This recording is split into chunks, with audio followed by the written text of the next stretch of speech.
дорогие наши гости, я приветствую вас с любовью Иисуса Христа. Слава Господу за все, да? И это такая благодать, такая привилегия сегодня утром нам, как большая семья, как дети Божьи, предстать перед Ним, перед Его величием, чтобы благодарить Его, чтобы прославлять Его всем сердцем, всей душой. Давайте будем простираться. Пусть потоки воды живой, они будут высвобождаться из чрева нашего, чтобы рождались новые песни, новая хвала Господу нашему. Давайте, святые, драгоценные, будем прославлять Его всем сердцем, всей душою, потому что Он един достоин всей славы, всей чести. Да будет все слава Господу нашему во имя Отца и Сына Святого Духа. Аминь.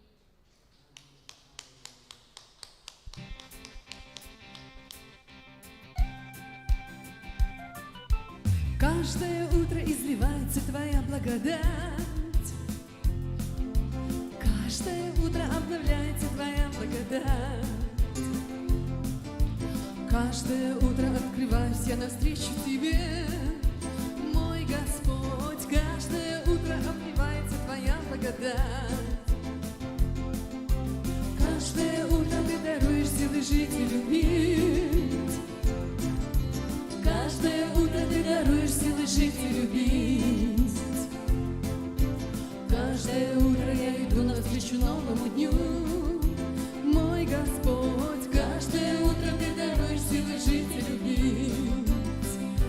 Принимаем Твою благодать на этот день, на наши души.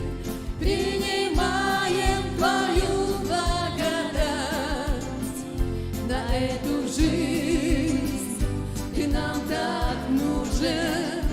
Принимаем Твою благодать на этот день, на наши души. Принимаем Твою благодать на эту жизнь, Ты нам так нужен.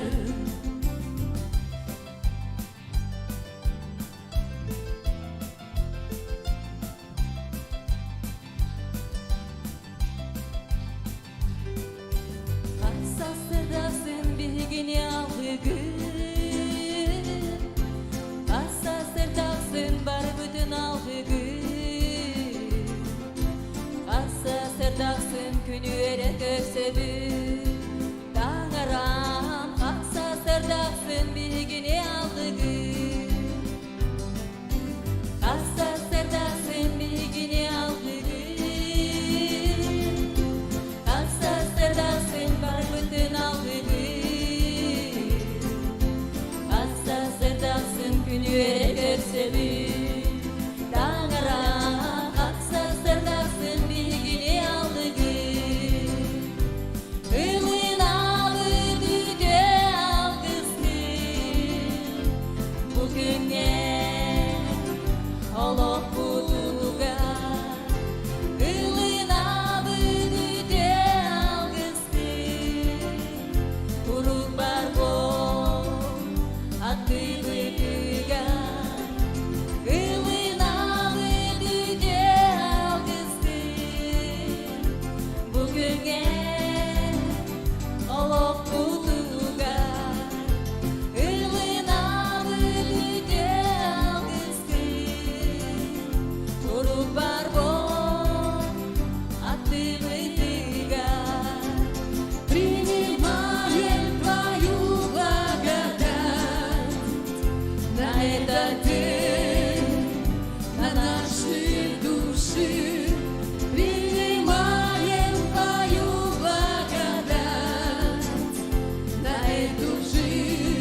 Ты нам так нужен.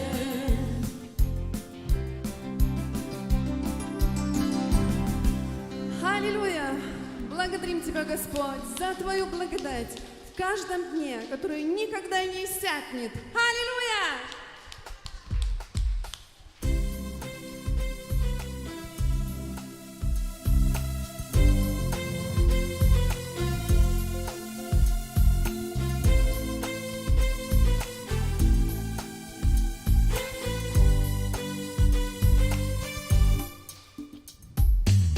Кто тьму разрушил, греха проклятие, кто любит вечно, кто не оставит, Господь царь славы, не царь для всех царей. Кто громом славы мир сотрясает, пред кем трепещет душа живая, Господь царь славы, не царь для всех царей. О, это благодать, о, вечная любовь, Ты принял на себя мой крест и мой позор, Ты свою жизнь отдал, меня освободи. О, Иисус, я буду петь о Твоей любви.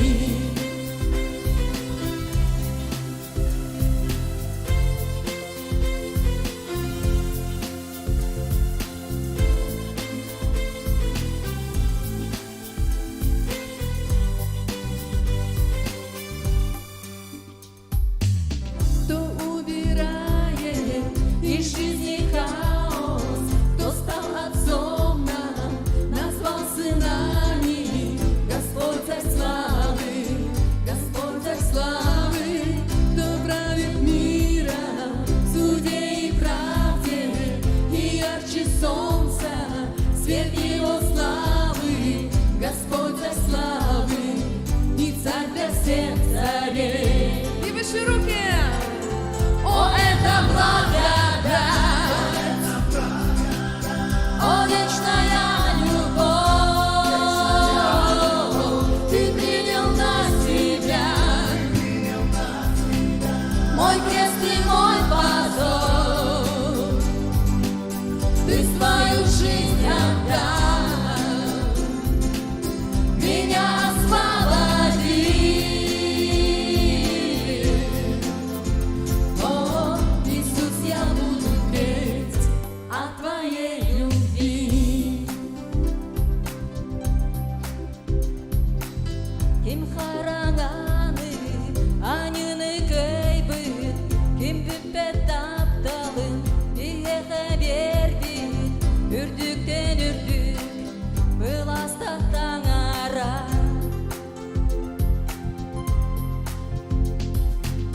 Килбенин күйе, деңнеспет токада, динар дуга бары, энин еге тура, үрдүктен үрдүк, быластактан ара. О, илгеде үтө, о, барама тапта, кирескен ылгы, аныбын харабы, олоққын керекни, нигин босқолоду. О, Иисус, эдакталы, дугунан ылыбыт. Агнец Божий заклан за нас, Агнец Божий славу достоин принять, Агнец Божий заклан за нас, Агнец Божий славу достоин принять, Агнец Божий заклан за нас, Агнец Божий славу достоин принять.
Спасибо Тебе, Господь, за Твою любовь в каждом дне, за Твою благодать, Иисус. Мы благодарим Тебя, наш Бог.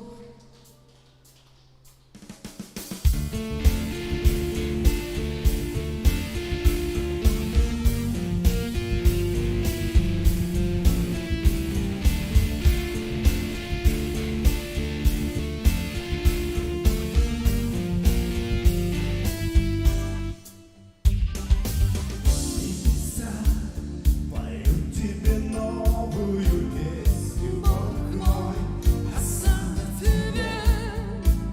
Вся земля поет тебе новую песню, Бог мой, Вся слава Тебе, вся вселенная склонится перед тобой, Бог мой, а слава Тебе. мое сердце склонится перед тобой, Бог мой. Нет пардона по Тебе,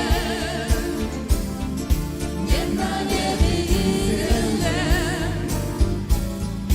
кто сравнится, Бог, с Тобой. Ты достоин, Господь святой, нет подобного Тебе, нет на небе и земле, кто сравнится, Бог, с Тобой. Ты достоин, Господь святой. Каждый день пою тебе новую песню, Бог мой, А сам Тебе, каждый день склоняюсь перед тобой, Бог мой. нет подобного Тебе, нет на небе и земле, кто сравнится, Бог, с Тобой. Ты достоин, Господь святой, нет подобного Тебе, нет на небе и земле, кто сравнится, Бог, с Тобой. Ты достоин, Господь святой. Нет подобного тебе, нет на небе и земле, кто сравнится, Бог, с тобой. Ты достоин, Господь святой, нет подобного тебе, нет на небе и земле, кто сравнится, Бог, с тобой. Ты Достоин, достоин, достоин, нет подобного Тебе, нет на небе и земле, кто сравнится, Бог, с Тобой. Ты достоин, достоин, достоин, нет подобного Тебе, нет на небе и земле, кто сравнится, Бог, с Тобой. Ты достоин, Господь святой, нет подобного Тебе, нет на небе и земле, кто сравнится, Бог, с Тобой. Ты достоин, Господь святой. Нет подобного Тебе, Господь, на этой земле. Никто не умеет так любить, так прощать, так принимать, Господь, в свою семью. Спасибо Тебе, что мы Твои дети.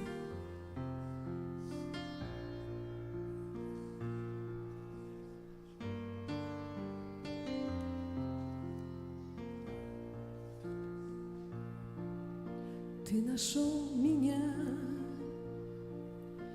и избавлен я Тобою, Спаситель мой. Побежден мой страх и повержен враг, теперь я навеки Твой. Я не буду рабом греха, ведь я дитя царя. Я не буду рабом греха, ведь я дитя царя. До рождения Ты избрал меня, с любовью мне имя дал. Я родился вновь через Твою кровь, Твоим я навеки стал. Я не буду рабом греха, ведь я дитя царя. Я не буду рабом греха, ведь я дитя царя. Мигин булкуту выганыл бы ты, Иисус выганчы.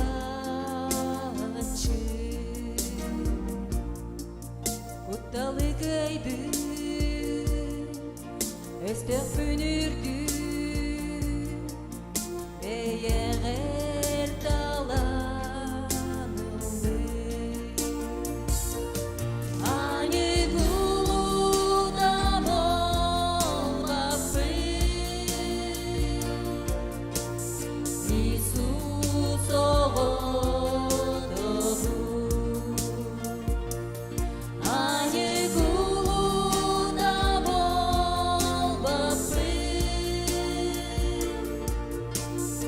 Иисус оғодобу. Тереңlikte мигин талбыты, таптаңын ат бербили. Иисус ханынан саңарды дерем, эйенемин болбуту. Ани гулуда болбаппы, Иисус оғодобу. Ани гулуда болбаппы, Иисус оғодобу.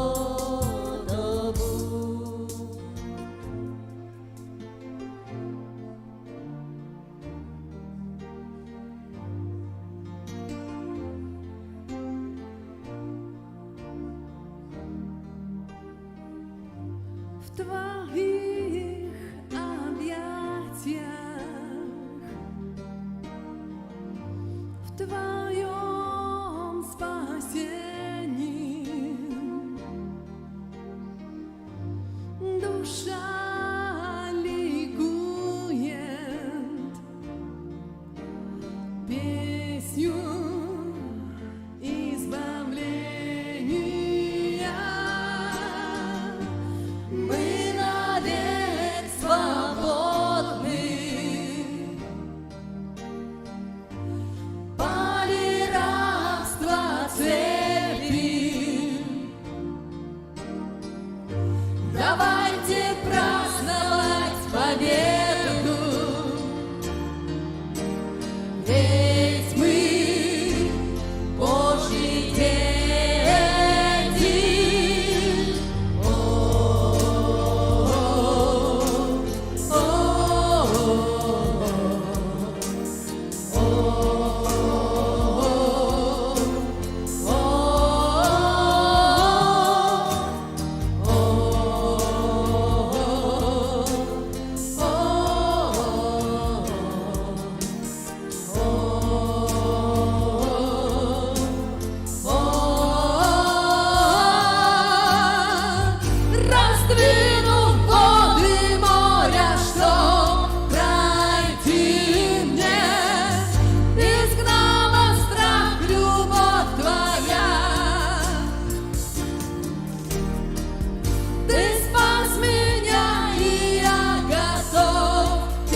что я дитя царя, что я дитя царя, что я дитя царя. Я не буду рабом греха, ведь я дитя царя.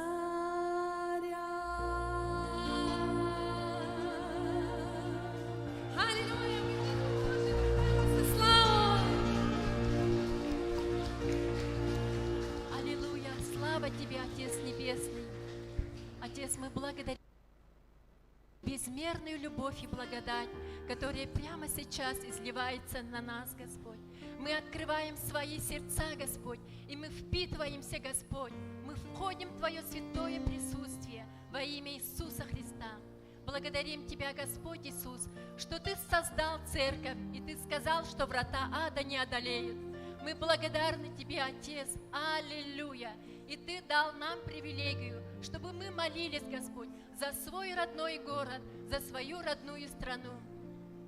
Некогда мы, рожденные в разных местах, сегодня мы собраны в Дом Отчий, чтобы прославлять Тебя, Господь, чтобы высвобождать Твою благодать на ту землю, которую Ты привел, которую Ты поселил, Господи.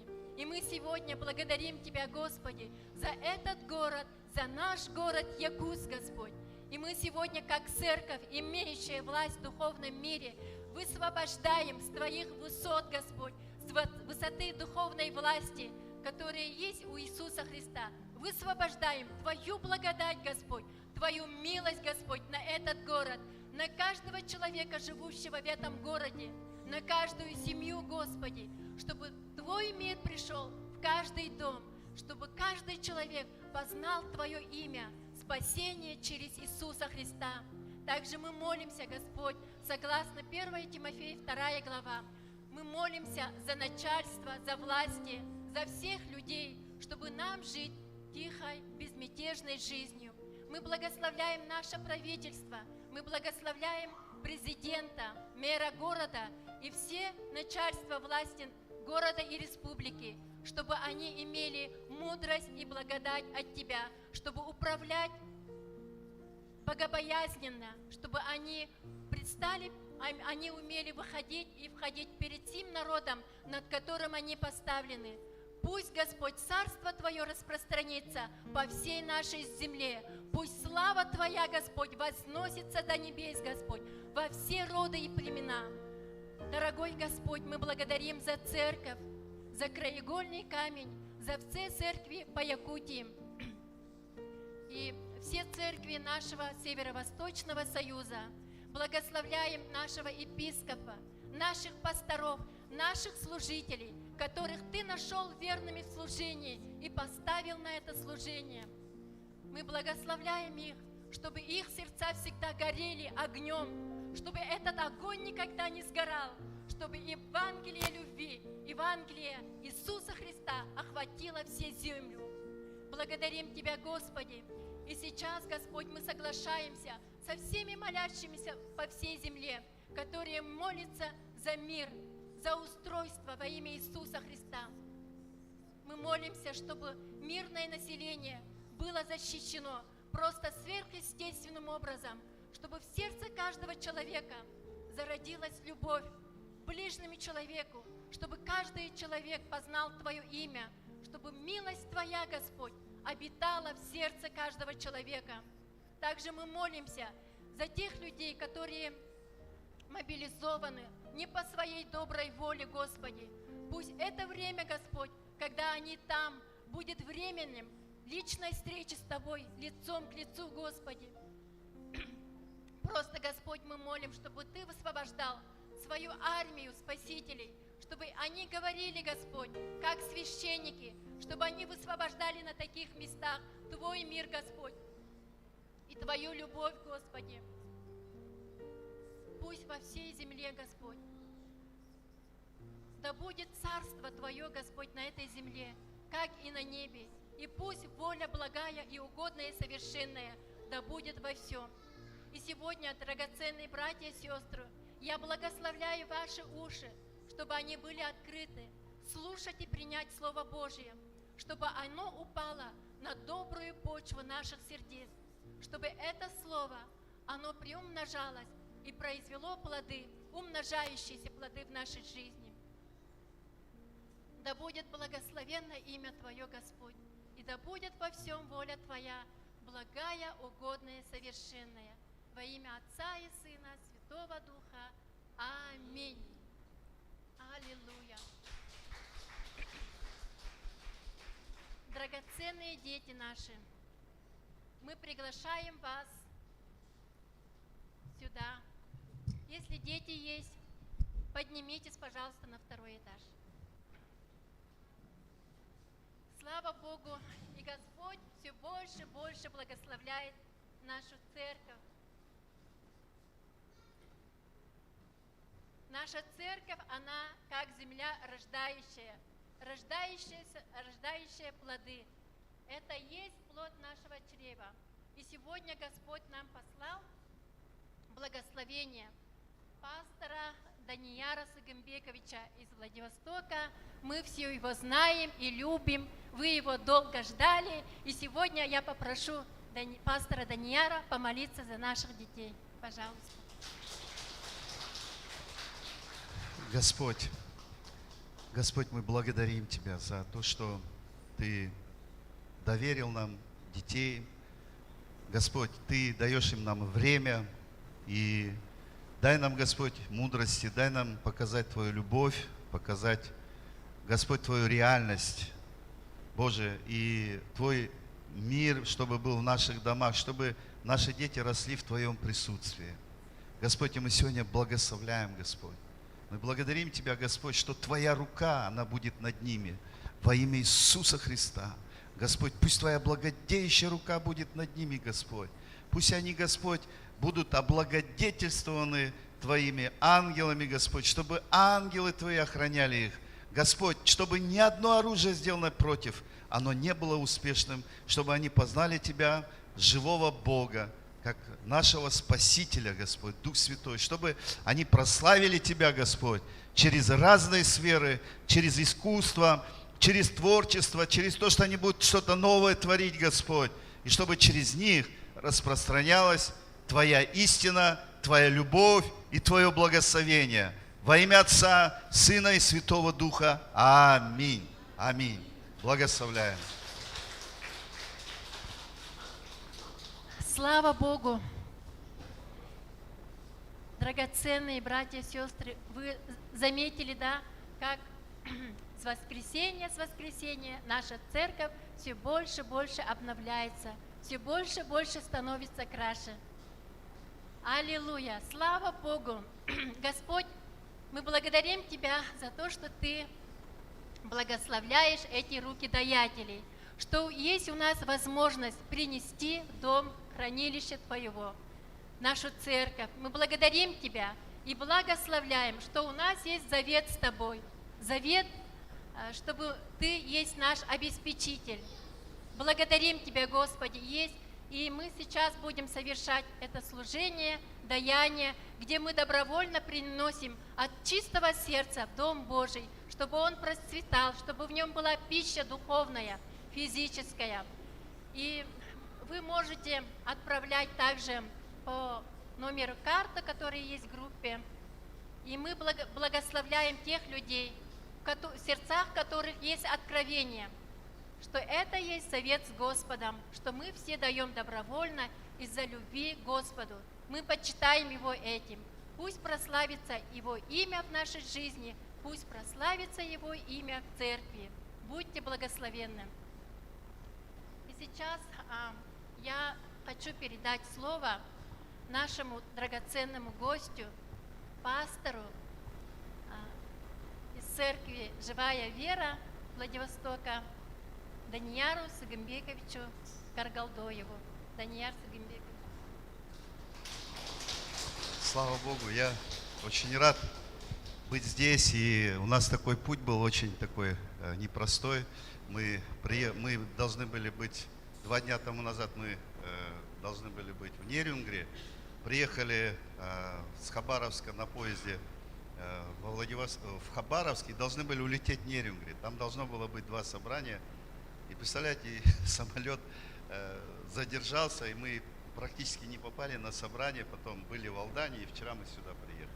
Но вы знаете, мы там сидели в аэропорту, и со мной брат Самвел, я сейчас его представлю, он поделится свидетельством. Он говорит: знаешь, пастор Даниэль, ты не переживай, значит, Бог все держит под своим контролем. И тут один человек в такой, знаете, мусульманской такой шапке подходит, он говорит: все, это твой клиент. Говорит, я сейчас пойду, приготовлю путь для тебя. И он подходит, что-то разговаривает, вдвоем идут ко мне, он меня знакомит, а это оказался имам мусульманской общины города Нерюнгри. Вот, и мы с ним познакомились, и всю дорогу летели с ним, общались, и видно, что он ищущий человек, дагестанец. Вот, и мы так хорошо пообщались, потом еще там другие встречи, еще были общения. Поэтому я понял, что Бог всегда все держит под своим контролем. Аминь. И мы, несмотря ни на какие обстоятельства, мы должны всегда доверять Господу.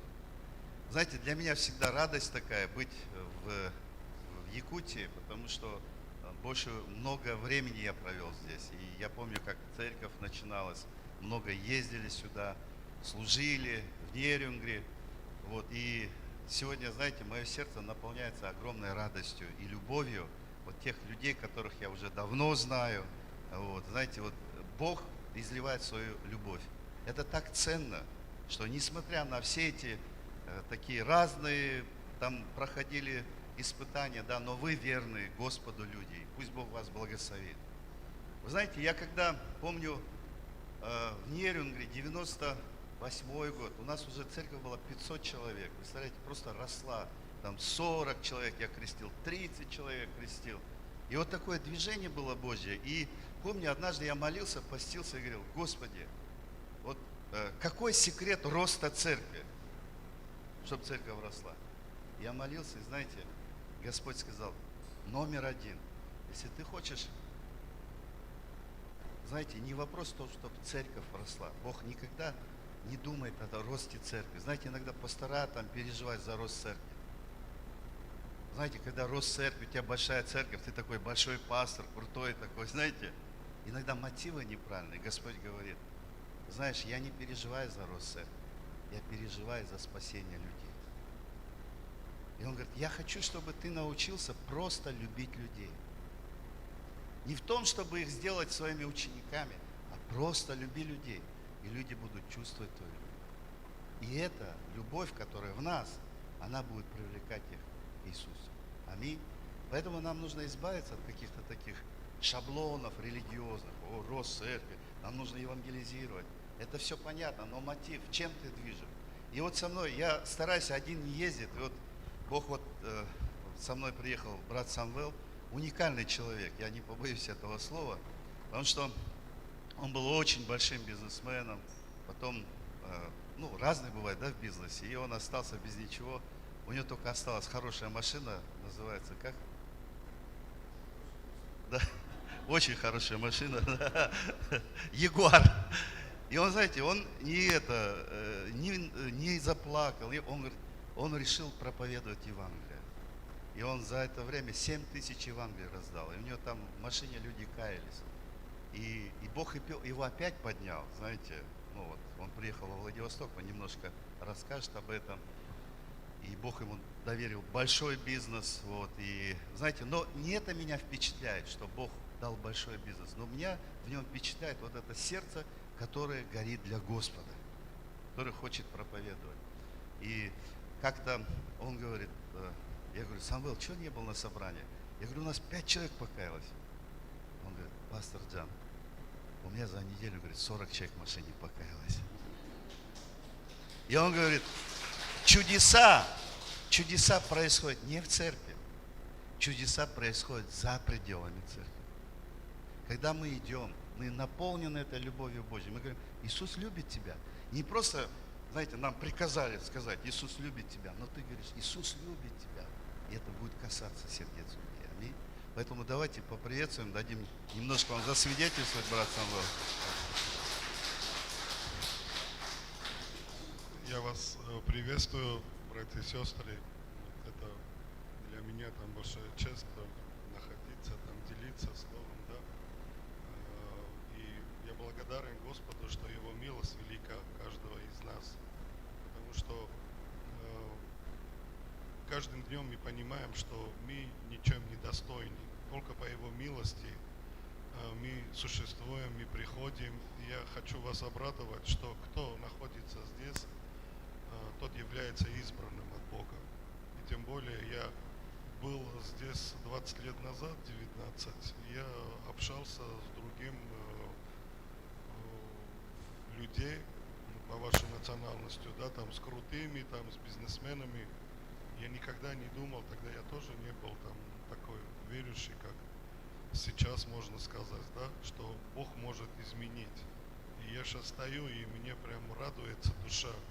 Радуется, потому что это просто дети Божьи все.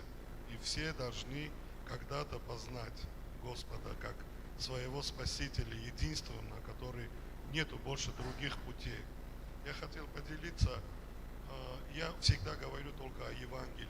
Больше ничего я не вижу в христианской жизни. Я сам родился, и Господь мне с рождения явился. Сначала бабушку там во сне предупредил, что он уже родился. Потом вот вел меня через сны, через видения там пророческих. И я много чего Господь открыл. И вот у меня был большой бизнес 4-5 лет назад. Я его потерял. И я оказался в большом городе без ничего. Один только машина остался. И я решил ходить в церковь, потому что у меня внутри была пустота. И ровно через месяц меня внутри Бог говорит, все уже, поехали, времени нету, люди погибают. И я думал, у меня может денег нету, пока он говорит таксуй, и там машина вообще не для таксования, да, была. Я начал таксовать, я понимал, что у меня уста открываются, и Дух Святой льет каждого. Это будет мусульманин, это будет еврей, это будет, хоть кого, да, вот. И я начал подключить там Евангелие, там, начал раздавать. Я много не говорил, я понимал, что ключ Евангелия, это когда подходишь, говоришь, смотришь в глаза, говоришь, Господь любит тебя, брат. И ты 100% знаешь, что ты не обманываешь, потому что Его любовь это как облако над нами. Может, сестра побольше открыл сердце, вливается больше, а мне кажется, что Бог его больше, а это не так, Бог одинаково любит. Это мы, потому что Он нам создал и дал волю, мы должны открыть или закрыть, а лучше всего открыть. Я начал евангелизировать, и вся слава Господу я вот раздал за короткое время 4, может 5 тысяч Евангелий, и каждый, который брал, они произносили золотые слова, молитва покаяния. И там сопровождался слезы, чудеса, там столько чудеса, исцеления было в этом машине. Я приходил, там пастор был Судаков в воскресенье, там 500 человек в церкви, да. И там он говорит, кто хочет покаяться, и выходит 1, 2 или 5 человек. А у меня за неделю там 70, это точно. И мне Дух Святой говорит, видишь, все, бери пишу с церкви и все, дуй отсюда. Дети там голодные, иди, не сиди, а то начнешь сплетничать, попадешь. Там есть люди, которые 20 лет сидят, не двигаются, у них вера мертва. Иди. Я когда шел и понимал, что у меня живая вера, потому что я понимал, что просто так я не могу идти. Датчик тыкает, что вера есть у тебя, поэтому ты идешь. Сердце соединено с Отцом, поэтому ты переживаешь каждого. И я там не видел ни бедность, ничего плохого, только вот хорошее Евангелие, только хорошее. Новых людей, Господь всегда со мной. Я как труба, Он все через меня передает. Пробую я сам от себя что-то говорить, меня чуть ли не по башке так я не получал, потому что я всегда я говорил, что я труба, Он льет через меня. Иначе мое слово ни гроша не стоит, если я от себя буду говорить. Ну, оно не будет ни вам, ни людей назидания. И сердце у меня наполнялся каждым днем. Мне не важно было этот бизнес, то, что рухнулся. Мне не важно было там, что у меня был дворец, я стал там квартиру снимать. Мне ничего не важно было. Я привкусил эту жизнь, да. И я шел каждым днем. Это было мое дыхание. И радость, который творился, и я знал, что через 5 минут встретит брат меня. И я знал, Господь готовит. Я приходил в церковь, епископу говорю: епископ, даже тебя он готовит 5-6 человек каждый день. Открой глаза, увидишь при входе в аптеку, при выходе. Они все вокруг. Не надо нам, как свидетели Иеговы, ходить там вдвоем. И нет, живи своей жизнью. Но где бы ты ни пошел, смотри, вот как брат Даниар говорит, да, вот я говорю: брат Даниар, самолет опоздал, но не просто так. Сейчас будет человек, а этот человек еще не зашел. Но он для тебя. Вот пускай он скажет, я не увеличиваю. Я говорю: вот он. Я говорю: ну так я твой характер знаю, я пойду его приготовлю, потому что у меня есть власть от Бога. И каждый будет слушать то, что я скажу, потому что не я говорю, а Дух Святой через меня. Моя задача по Его милости и любви стараться держать этот сосуд чист, иначе он не будет действовать через тебя, потому что наш Господь свят. И вот эта жажда, вот это все меня вот прямо вокруг меня изменил.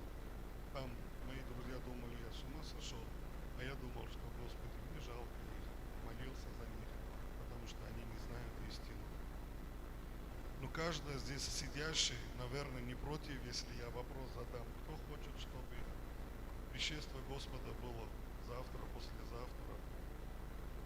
Все хотят. Вот вы знаете, что это зависит от нас. Он об этом сказал. Несите Евангелие до края. И когда все будут услышать обо мне, тогда придет наш Господь. Потому что Он справедливый Господь. Все будут слушать про Него. Но вы избраны от Господа, поэтому вы здесь. Это доказательство, стульчики, вы сидите, вы избраны. Кто сегодня пришел, он избранный. И на него есть ответственность. Потому что люди ждут на улице. Это место для питания, духовного питания. Это место для общения друг другу, передать свежий хлеб от Отца. Здесь Господь дает пищу через пастора, через сестру, через всех, через нас. Нам надо это взять, не нажраться, а просто кушать сколько надо, сколько желудок духовно. Остальное в рюкзак и нести. Нести, потому что дьявол, он не спит, он беспощадно режет, сколько можно быстрее и сколько можно побольше. Налево, направо. Это наши друзья, это наши, которые не видели. Это все, которые Господь переживает. Он меня открывает духовные глаза, что Он говорит: я не переживаю за вас, вы уже дома. Я переживаю на тех детей, которые увел Он. Потому что если бы Он создал нас роботом, Он мог бы запрограммировать, и все бы спаслись. Но наш Господь справедливый, Он дает нам волю. Выбирай. А если ты выбираешь не Его, Он не может уговорить тебя. А мы для того, чтобы исполнить Его волю на этом земле, как сосуд, Дух Святой же здесь, и Дух Святой только может действовать через меня, через брата, через сестру. И поэтому вот Евангелие для меня стало как жизнь. Потом я ушел, захотел там большой бизнес. Он мне говорит: бери большой бизнес, но знай, что я всегда скучаю. Но знай, что я всегда жду тебя, когда ты опять начнешь евангелизировать. Я пошел туда, где деньги, где мирское все. Я там задыхался. Я бежал обратно: Господи, там нету жизни. Я понимал, какой Он скромный, справедливый, любящий Отец, который привкусил, а это уже привкусил. Это есть жизнь Евангелия, а тот смерть, тот просто, тот там страшно, что творится. Но я знаю, что каждое сердце, когда утром просыпается, думает, как зарабатывать деньги. Я вам скажу, там ничего хорошего нету. Нету вот здесь жизни. Вот она жизни. Потому что я всегда был в небесах очень много раз. Он меня показывал небесный Иерусалим. Очень многого происходило, которое это сверхъестественно. И слава Ему только одному за это. И в моем сердце только горит огонь, который здесь, а не здесь. Здесь там, что ветер творится, суета, бизнес. А здесь только вот огонь, любви, жажда. И он говорит: сын мой, все, что ты хочешь, дочь моя, я тебе отдам. Только не связывай сердце с этими железными деньгами. Оно для меня дорогое. Мне не важно, что ты кушаешь, пьешь или что ты делаешь. Мне важно, вот она, отсюда то, что выходит от тебя.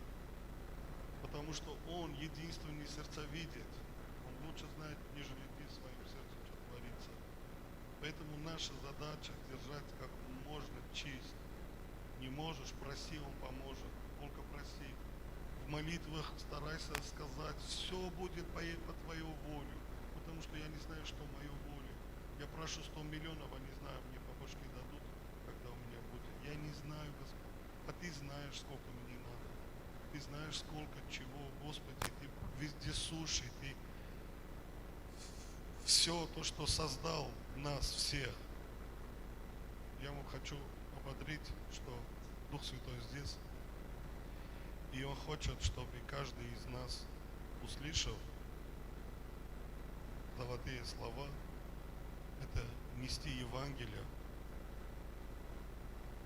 И пусть преодолеет, пусть ободрит вас Господь, пусть даст власть, пусть откроет духовно глаза, чтобы вы шли и спасали людей. Потому что идет война, оно никому не нужен, только дьяволу. И то все смотрят на друг другу, 50 тысяч или сколько там умерли. Никому это не надо было, только дьявол радуется. Идет духовная война. Наша задача уже не сидеть.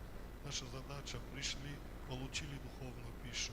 Нас ждут, каждого ждут. Я не могу говорить того человека, который предназначен для тебя. Пока ты не скажешь, у него сердце не откроет. Пока Господь через тебя не скажет, это может твоя двоюродная сестра, это может соседка, это может чужое. Но именно ты должен идти. Вот берите вот эту ответственность. Если не пойдете, они погибнут. А если хотите поближе почувствовать, превращайте его в своих близких, детей, маленьких. Надо спасать. Мне жена говорит: как ты так, ты же можешь, у тебя там 200 человек работал. Я говорю: нет. Вот бери нашего ребенку, считай, что его надо, вот один день остался ему жить. А лекарство 20 человек, благовествовать тебя жена. Пойдешь, она говорит: босиком буду бегать. Почему? За любви к ребенку? Да, чтобы привести. Я говорю: аминь. А мне Господь Иисус показывает, что Он стоит вместо ребенка, Он нуждается этим лекарством. Надо идти в таким жаждой, надо идти в таким вот последним вот говорить, потому что в моем пути 90% говорит: хотел покончить самоубийство, рыдает, говорит: откуда ты пришел, хотел вот это. Я знаю, что Господь вовремя. И это классно, когда ты несешь. Там нету страха, там нету бедности, там нету болезни. Один пастор приехал из Майами, к Моисею, говорит, одна сестра подошла, говорит: пастор, вот осталось месяц жить, рак. Я говорю: ну, хочешь служить, вот бери, там раздавай по пляжам. Прошло 3 года, она до сих пор раздает. Там нету болезни. Там есть мир Божий, который наслаждение, который каждым днем ты автоматически очищаешься. Не думайте, что будьте готовы, чтобы идти. Идите, автоматически Господь будет очищать вас. С каждым человеком она вас уйдет, вот этот грех, плохой привычка. Это ровно того, что как у тебя дома дети 5, враг нападает, Ты падаешь, но ты сверхъестественным силам встаешь, чтобы защищать свой дом. Вот так Господь будет вам дать сверхъестественную силу. Не думайте о себе, что кушать, что будет завтра, Он обеспечивает. Я когда таксовал, у меня 1000-2000 рублей не остался день. Я не мог, сегодня вот брату говорю, я не мог за квартиру отдать это 16 тысяч, не получаю, чтобы это. Но я был радостно. Я знал, что Господь все, что надо, мне отдаст. А сегодня Он мне дает день 400 тысяч. День. Но для меня оно или есть, или нету. Я сам предлагал, я говорю, брат Даниар, он приехал ко мне на службу, я говорю, я умираю. Поехали, я хочу общаться, я хочу делиться, я хочу служить кого-то, я хочу нести эту благую весть. Я для этого, мое имя Багдасар по паспорту, она переводится благодатная сила. И вся слава только Ему одному. Это Он изначально придумал. Он знал. У меня такое желание прям хорошее, да, мы можем много говорить, но я хотел, чтобы мы все вместе, есть там местописание, да, очень для меня родное. Если можно, я хотел, чтобы каждый уст повторять это местописание со мной, потому что оно написано для каждого из нас, тех людей, которые здесь находятся. Я вам еще раз говорю, Господь Иисус сказал, вам дано от Отца, иначе вы не пришли бы ко мне. Вам уже дано. А нам дано не для того, чтобы прийти сидеть, может там где-то что-то лет 15-20, ругаться, мириться. Нет, чтобы идти там спасать, как брат Даниар говорит. Наша задача только, наш Господь пришел, что делал? Смотрите, если далеко не искать, что Он делал, то и мы должны делать. Апостоли что делали? Давайте, это Исайя 61 глава. Это те слова, которые наш Господь Иисус читал первый раз из синагога. Можем повторять, да? Я скажу, а вы за мной, да? Можно так? Дух Господа Бога на мне. Ибо Господь помазал меня благовествовать нищим. Послал меня исцелять сокрушенных сердцем. Проповедовать пленным освобождение. И узникам открытия темницы. Проповедовать лето Господня. Благоприятное день мщения, да, Бога нашего, утешить всех сетующих, возвести сетующим на Сионе, что им вместе пепла даст украшение, вместе плача, елей радости, вместе унылого духа славная одежда, и назовут их сильными правдою, насаждением Господа во славу Его. Это слова все написано для нас. И когда вы будете еще раз повторять, что Дух Господа Бога на мне, вы не будете увеличить или брать. Потому что Дух Господа Бога, оно здесь, оно внутри нас, оно на нас. Без Него идти и что-то делать, это бессмысленно. А чтобы Дух Святой действовал, старайтесь держать сосуд чист как можно побольше. И тогда Он будет действовать. Пусть Господь вас благословит. Я вам хочу сказать, что Бог вас всех любит. Делайте, у кого есть болезни, у кого есть нужда финансовая, делайте Евангелие.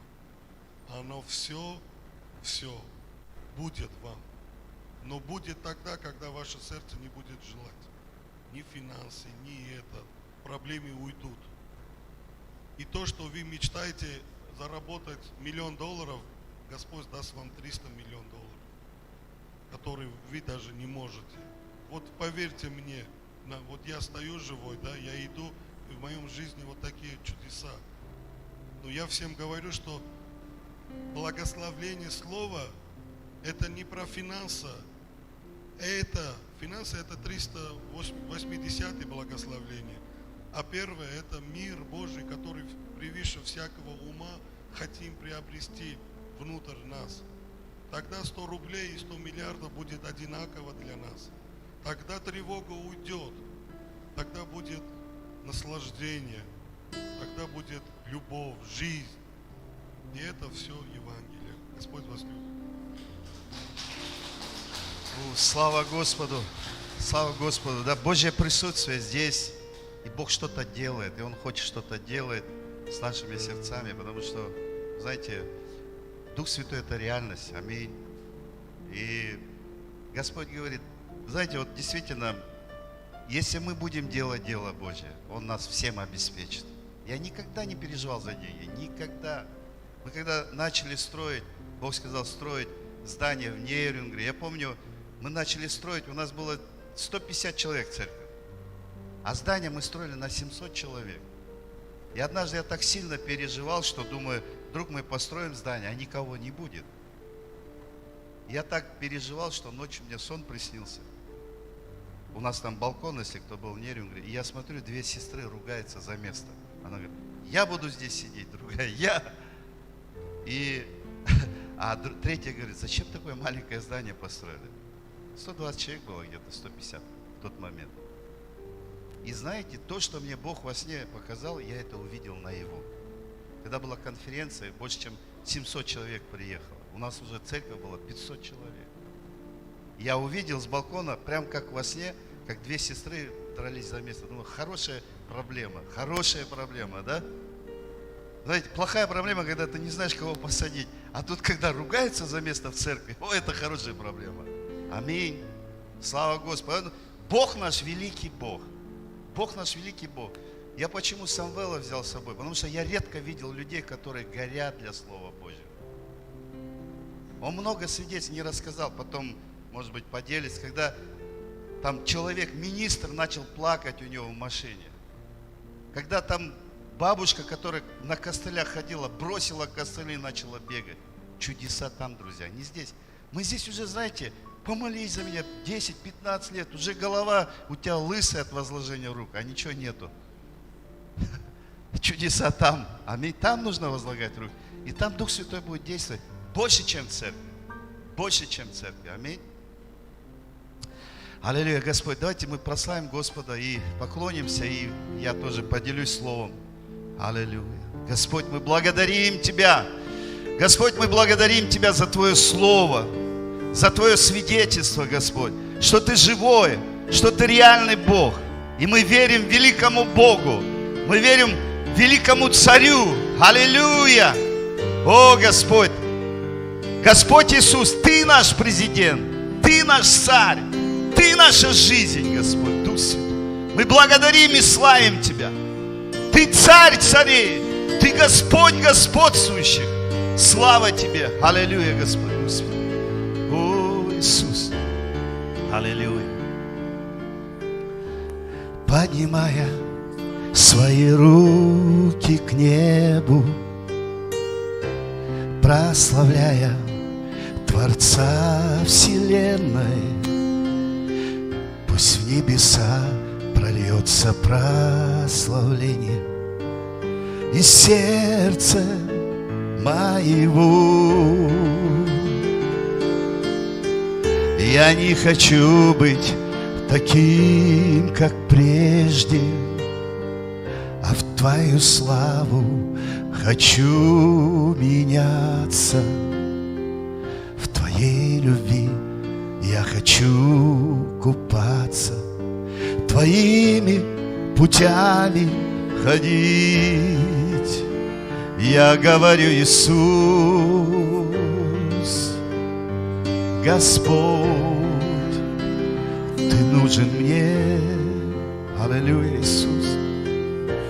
Я говорю, Иисус, Господь, Ты нужен мне. Аллилуйя. В Тебе одном я нахожу покой. Хочу я слышать нежный голос Твой, Иисус, аллилуйя, Господь, будь со мной.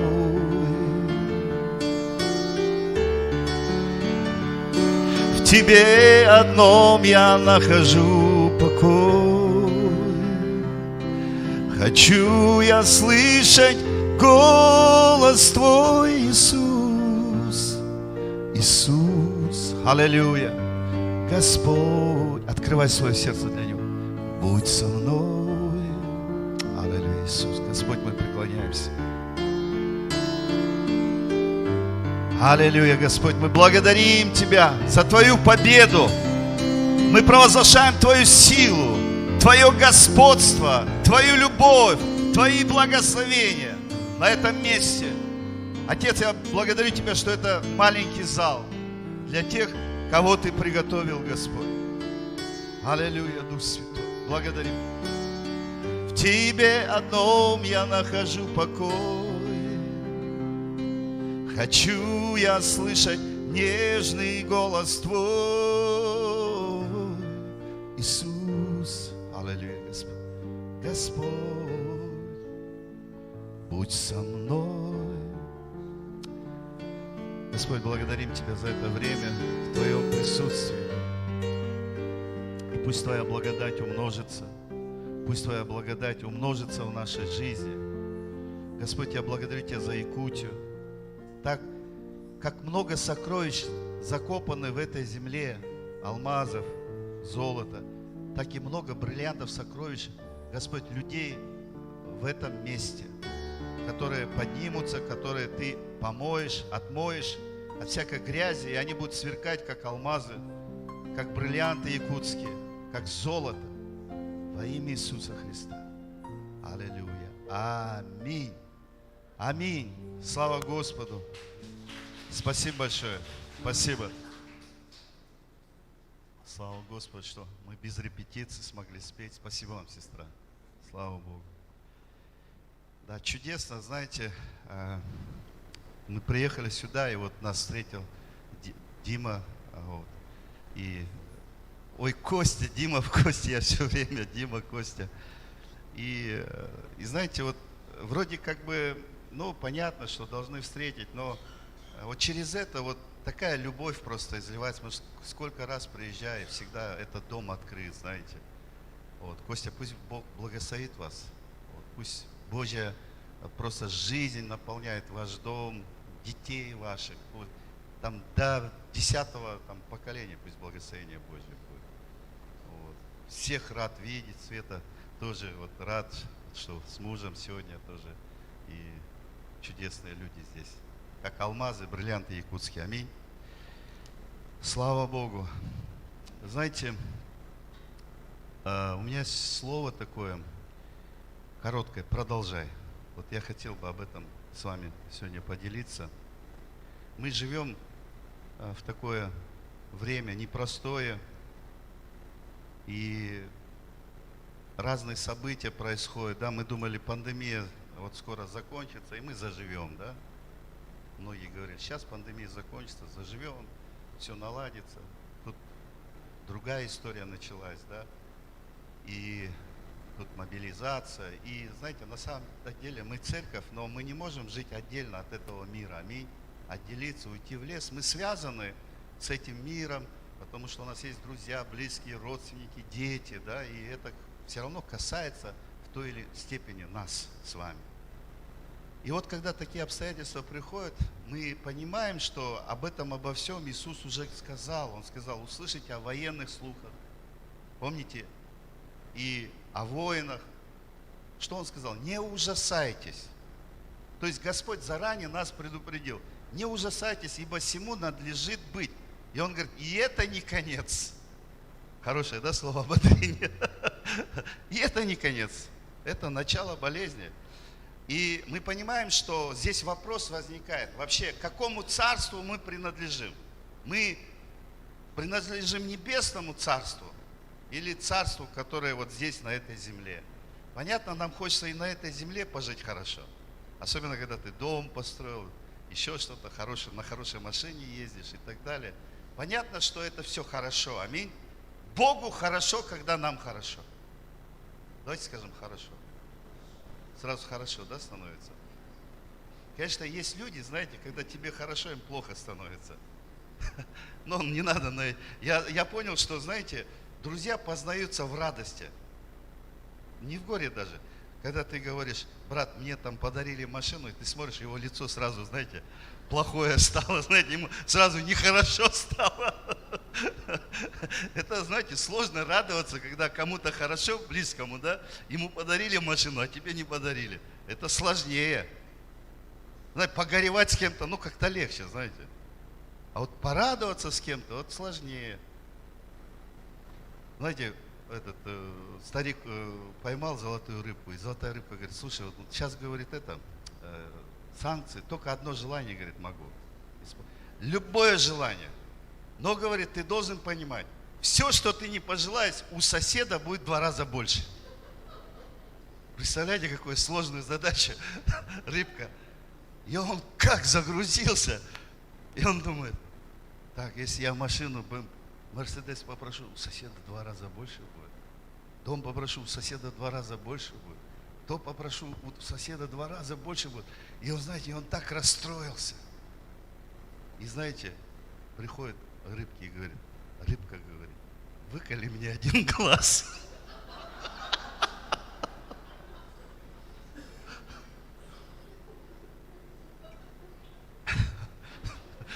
К сожалению, вот наша греховная, мы не можем радоваться, понимаете? Столько зависти, столько ненависти, столько соперничества, понимаете? Мы должны с вами строить Царство Божье. И Царство Божье, оно сначала внутрь в нас приходит. Чем ты наполнен? Каким духом ты наполнен? Ты наполнен Духом Божьим. А где Дух Божий, там свобода, там мир, там радость, там победа, аминь, там благословение. Или ты наполняешься духом этого мира, сидишь, смотришь новости, и ты наполняешься страхом, ты наполняешься суетой, ты наполняешься, я не знаю, всем наполняешься, но только не Духом Святым. Драгоценное, сегодня большая ответственность на нас, чтобы мы были наполнены Духом Святым. Потому что только в церкви человек может найти надежду. Аминь. Только в церкви человек может получить надежду. И это самое лучшее место на земле. И слава Богу, что вы здесь. Аминь. Это самая большая привилегия быть в церкви. Знаете, иногда люди платят такие деньги, какой-то гуру приезжает, он будет учить, как хорошо жить. Люди там последние деньги несут. А то, что Бог предлагает бесплатно, они не хотят это принимать, к сожалению. И мы должны, знаете, вот я избегаю этого слова «должны», но, знаете, Бог желает, чтобы мы вот открыли свое сердце больше для Него, и чтобы мы понимали, что мы не просто Петя, Вася, мы носители Бога внутри себя, носители Божьего присутствия. У меня есть друг Сергей Шедловский, близкий друг, он возглавляет движение искателей Бога. Я говорю, знаешь, надо, чтобы поднялось движение не искателей Бога, а носителей Бога. Чтобы действительно люди, соприкоснувшись с нами, они почувствовали Бога, благоухание Божье, запах Божий, запах Царства Божьего. Аминь. А не запах мира, ропота, суеты, осуждения, клеветы. А мы говорим, ты знаешь, и мы вдыхаем жизнь, мы люди жизни, мы вдыхаем жизнь в них. Аминь. Знаете, и вот когда вот эти все обстоятельства пришли, у меня вопрос такой возник: Господи, что делать, как? И когда ты еще пастор, да, у тебя ответственность за других людей. И просто я утром встал, мне слово такое пришло: продолжай. Я говорю, а что продолжать? И знаете, я несколькими вещами, что мы должны? Бог говорит тебе, продолжай. Что продолжать? И Бог говорит, первое, продолжай молиться. Продолжай молиться. Евангелие от Луки, 18 глава, с 1 стиха. сказал им также притчу о том, что должно всегда молиться и не унывать. Давайте скажем, всегда. Если мы будем молиться, мы не будем унывать, потому что в Царстве Божьем нет уныния. В Царстве Божьем нет уныния. Там праведность и радость во Святом Духе. Аминь. Говоря, в одном городе был судья, который Бога не боялся, людей не стыдился. В том же городе была одна вдова, и она, приходя к нему, говорила: защити меня от соперника моего.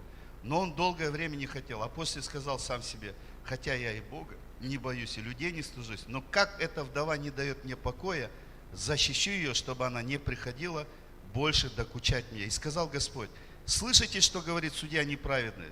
Бог ли не защитит избранных своих, вопиющих к нему день и ночь, хотя и медлит защищать их? Сказываю вам, что подаст им защиту вскоре.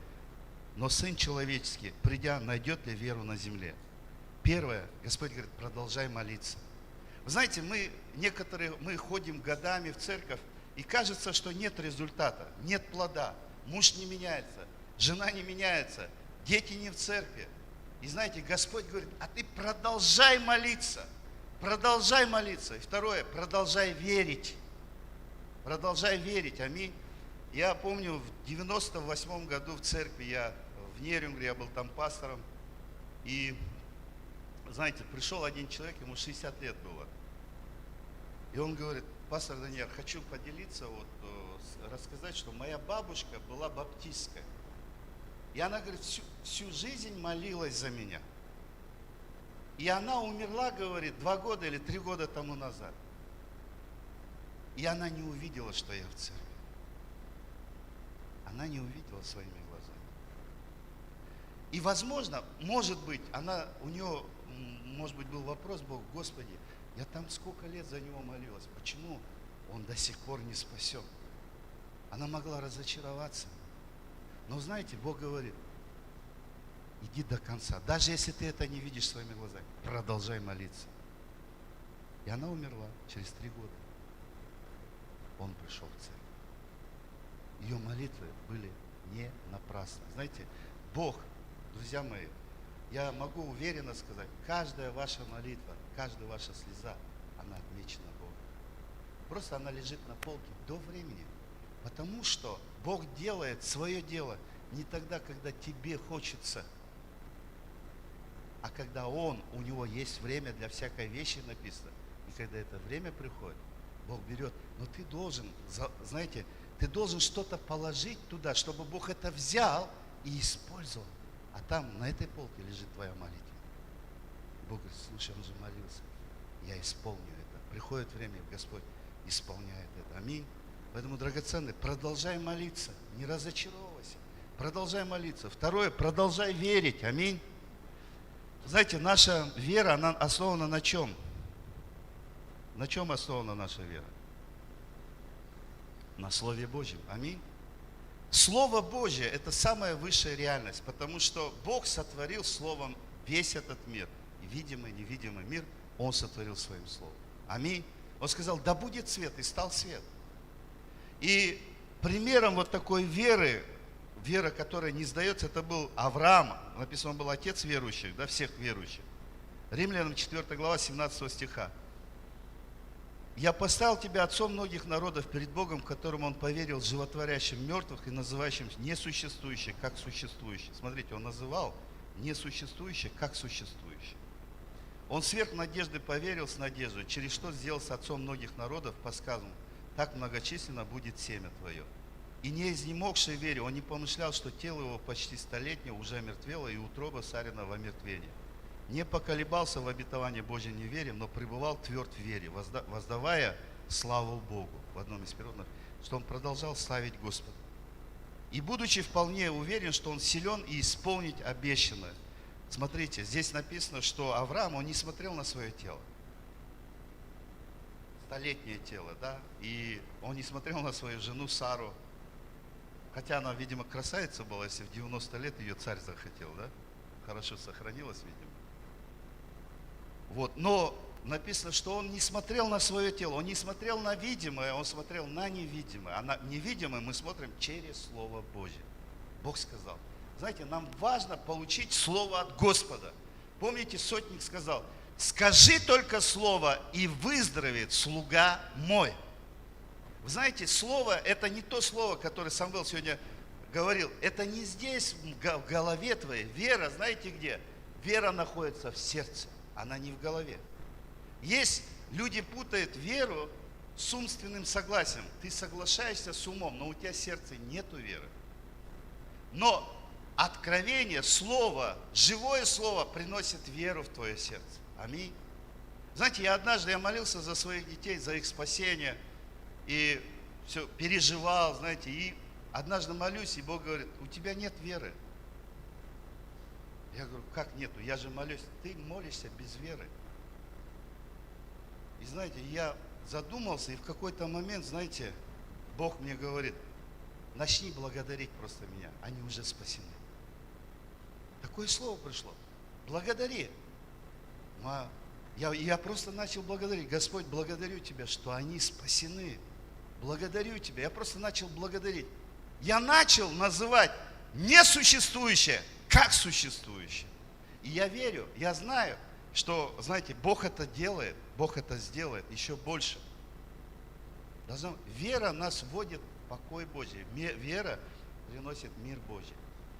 Если у тебя беспокойство, в сердце нету мира, у тебя нету веры. А вера приходит от слышания Слова Божьего. Аминь. Скажи только слово, сказал сотник, и выздоровеет слуга мой. А как мы можем услышать Бога, если мы в суете, если мы не проводим время с Ним, если мы не размышляем над Словом Божьим? Как мы можем получить веру? Никак. Мы можем просто получить страх и жить в страхе. Нам нужно быть сокрытыми в Боге, чтобы Его Слово, оно было внутри нас.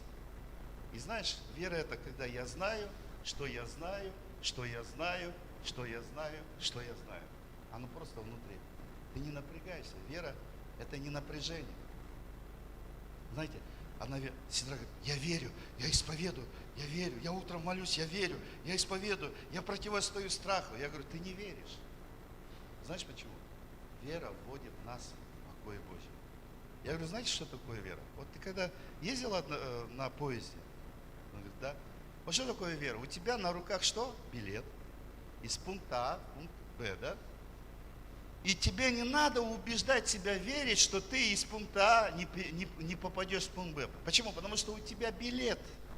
Это гарантия, что ты доедешь из пункта А в пункт Б. Правильно? И ты как бы садишься, что? Ты переживаешь, что ты не доедешь? Нет. Мы ехали вот с Самвелом.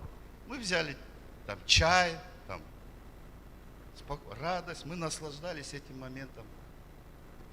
И мы доехали, слава Богу. Мы не переживали, что мы не доедем. Вот это и есть вера. Когда ты садилась сегодня или садился на стул, ты же не говорил, я исповедую, что стул меня выдержит. Ты просто сел. Вот это и есть вера. А когда говоришь, я исповедую, что стул меня выдержит, аллилуйя, напряжение такое, это неверие. Но другой вопрос, когда ты едешь в поезде, и Дух Святой тебе, знаете, она себе говорит, я сегодня ехала в поезде, я молилась за колеса, я молилась за локомотив, я молилась там за стрелочка, я молилась там за этого, я молилась за этого. И она такая уставшая, даже не выспалась. Я говорю, это неверие. Но другой вопрос, когда ты едешь, у тебя мир, ты знаешь, что ты доедешь, и у тебя внутри беспокойство, Дух Святой тебе говорит, молись. Ты тогда начинаешь молиться. Но ты молишься верой. Аминь. Поэтому Бог говорит, продолжай верить. Аминь. Продолжай верить. Не сомневайся. Третье, знаете, Господь мне показал. Продолжай служить. Продолжай служить. Когда, знаете, я так благодарю Бога, который вот, несмотря ни на какую погоду, эти люди в служении. Бог вас обильно благословит. Аминь. Смотрите, скажите Архипу, Колоссянам 4:17, продолжай исполнять служение твое. Смотри, чтобы тебе исполнить служение, которое ты принял в Господе. Апостол Павел говорит, смотри, чтобы тебе исполнить служение, которое ты принял в Господе. Малахия 3 глава. Дерзостны предо мной слова ваши, говорит Господь. Вы скажете, что мы говорим против тебя? Вы говорите, тщетно служению Богу. Ну, что я хожу в церковь? Что из этого? Ну что я служу, и что-то поменялось в моей жизни. И смотрите, и когда мы так начинаем думать, Бог говорит, дерзостные. Это дерзость, что вы так говорите. И говорит, вы говорите, тщетно служение Богу, и что пользы, что мы соблюдали постановление Его, ходили в печальной одежде пред лицем Господа Саофа. И ныне мы считаем надменных счастливыми, лучше устраивать себя делающие беззаконие, хотя искушает Бога, но остаются целы. Драгоценные, когда мы так начинаем мыслить, мы стали на путь отступничества. Мы начинаем говорить, вот они там что, не ходят в церковь, ну у них там, они там ездят, хорошие машины и так далее. Мы начинаем вот так думать, Бог говорит, что но боящиеся Бога говорят друг другу, внимает Господь и слышит это, перед лицем Его пишется памятная книга, боящихся Господа и чтущих имя Его. И они будут моими, говорит Господь Саваоф, собственностью моей в тот день, который я соделаю, и буду миловать их, как милует человек сына своего, служащему ему. И смотрите, драгоценная развязка, она впереди. И тогда снова увидите разницу между праведным и нечестивым, между служащим ему и неслужащим. Сейчас это, может быть, не видно. Сейчас ты думаешь, что ты в поражении. Драгоценный брат, драгоценная сестра, если ты служишь, ты увидишь эту разницу. Бог покажет эту разницу. Бог воздаст. Верный человек, богат благословением. Не смотри на людей, не смотри на обстоятельства. Знаете, многие люди разочаруются. Они говорят, вот этот брат, та сестра, тут нету святости, тут нет любви. И уходят в другую церковь, начинают искать там другую церковь. Один брат к пастору подошел, говорит, я вижу, эта церковь несовершенная, говорит, я хочу совершенную церковь найти. А ему пастор говорит, не иди, а то, говорит, все испортишь. Я об этом, это я о служении, да, продолжай служить Богу. Знаете, был Елизавета и, помните, Захария, они были в летах, написано, преклонных, помните, Евангелие от Луки. И у них не было детей. И там не написано, сколько он служил, написано, в порядке своей череды вошел в храм для кождения. Помните, Евангелие от Луки, 4 глава, по-моему, или 1 глава. И вот он служил. Знаете, ничего необычного не происходило. Вот пришло время, да, его очередь, он зашел в храм. И это длилось, может быть, 10 лет, может быть, 20 лет, может быть, 30 лет. У них не было ребенка. А если не было ребенка, это считалось проклятие. И знаете, и люди смеялись над ним и говорили, ну ты, Захария, Елизавета, вы служите Богу, а где ваш ребенок? А вот смотри, у меня все. А где у вас там благословение? Нету ничего, смотри на мою, у меня все есть. Но Захария продолжал служить Богу. Он продолжал ходить в церковь. И однажды, давайте скажем однажды, ангел пришел и сказал, что они родят сына, который приготовит путь Господу. Драгоценное, что-то очень сильное, важное, оно иногда долго растет. Знаете, дерево, большое дерево, оно долго растет. Поэтому, знаете, Господь говорит, продолжай служить, продолжай молиться, продолжай верить. Аминь. Драгоценные, следующее, знаете, что мне Господь сказал? Продолжай ходить в церковь. Скажи аминь. Продолжай ходить в церковь. Не будем оставлять собрания, как есть у некоторых обычаев, но будем увещевать друг друга, и тем более, чем более усматривайте приближение дня онного. Не будем оставлять собрание своего, как есть у некоторых обычаев. Знаете, церковь разные моменты проходит, да? Как и любая семья. У нас же в семье не всегда все идеально бывает. Ну, давайте скажем честно. В этом году у нас 30 лет будет совместной жизни. И Бог нам дал 6 детей, мы еще 2 из детского дома взяли, сейчас 8 у нас. И знаете, я так скажу, что за это время, вся слава Господу, за это время у нас не было все идеально. Мы проходили разные моменты. И в служении, и в семейных отношениях. Но знаете, что нас все время спасало? С самого начала, как мы поженились, мы исключили из нашего, как говорят, лексикона, да, в семье слово «развод». Мы это слово не произносили. Это было наше решение. И знаете, и были разные сложности, но никогда не было мысли о разводе. Знаете, одного старого пятидесятнического пастора спросили, 50 лет они прожили с женой. Он говорит: дорогой пастор, говорит, у вас мысли о разводе возникали? Он говорит: никогда.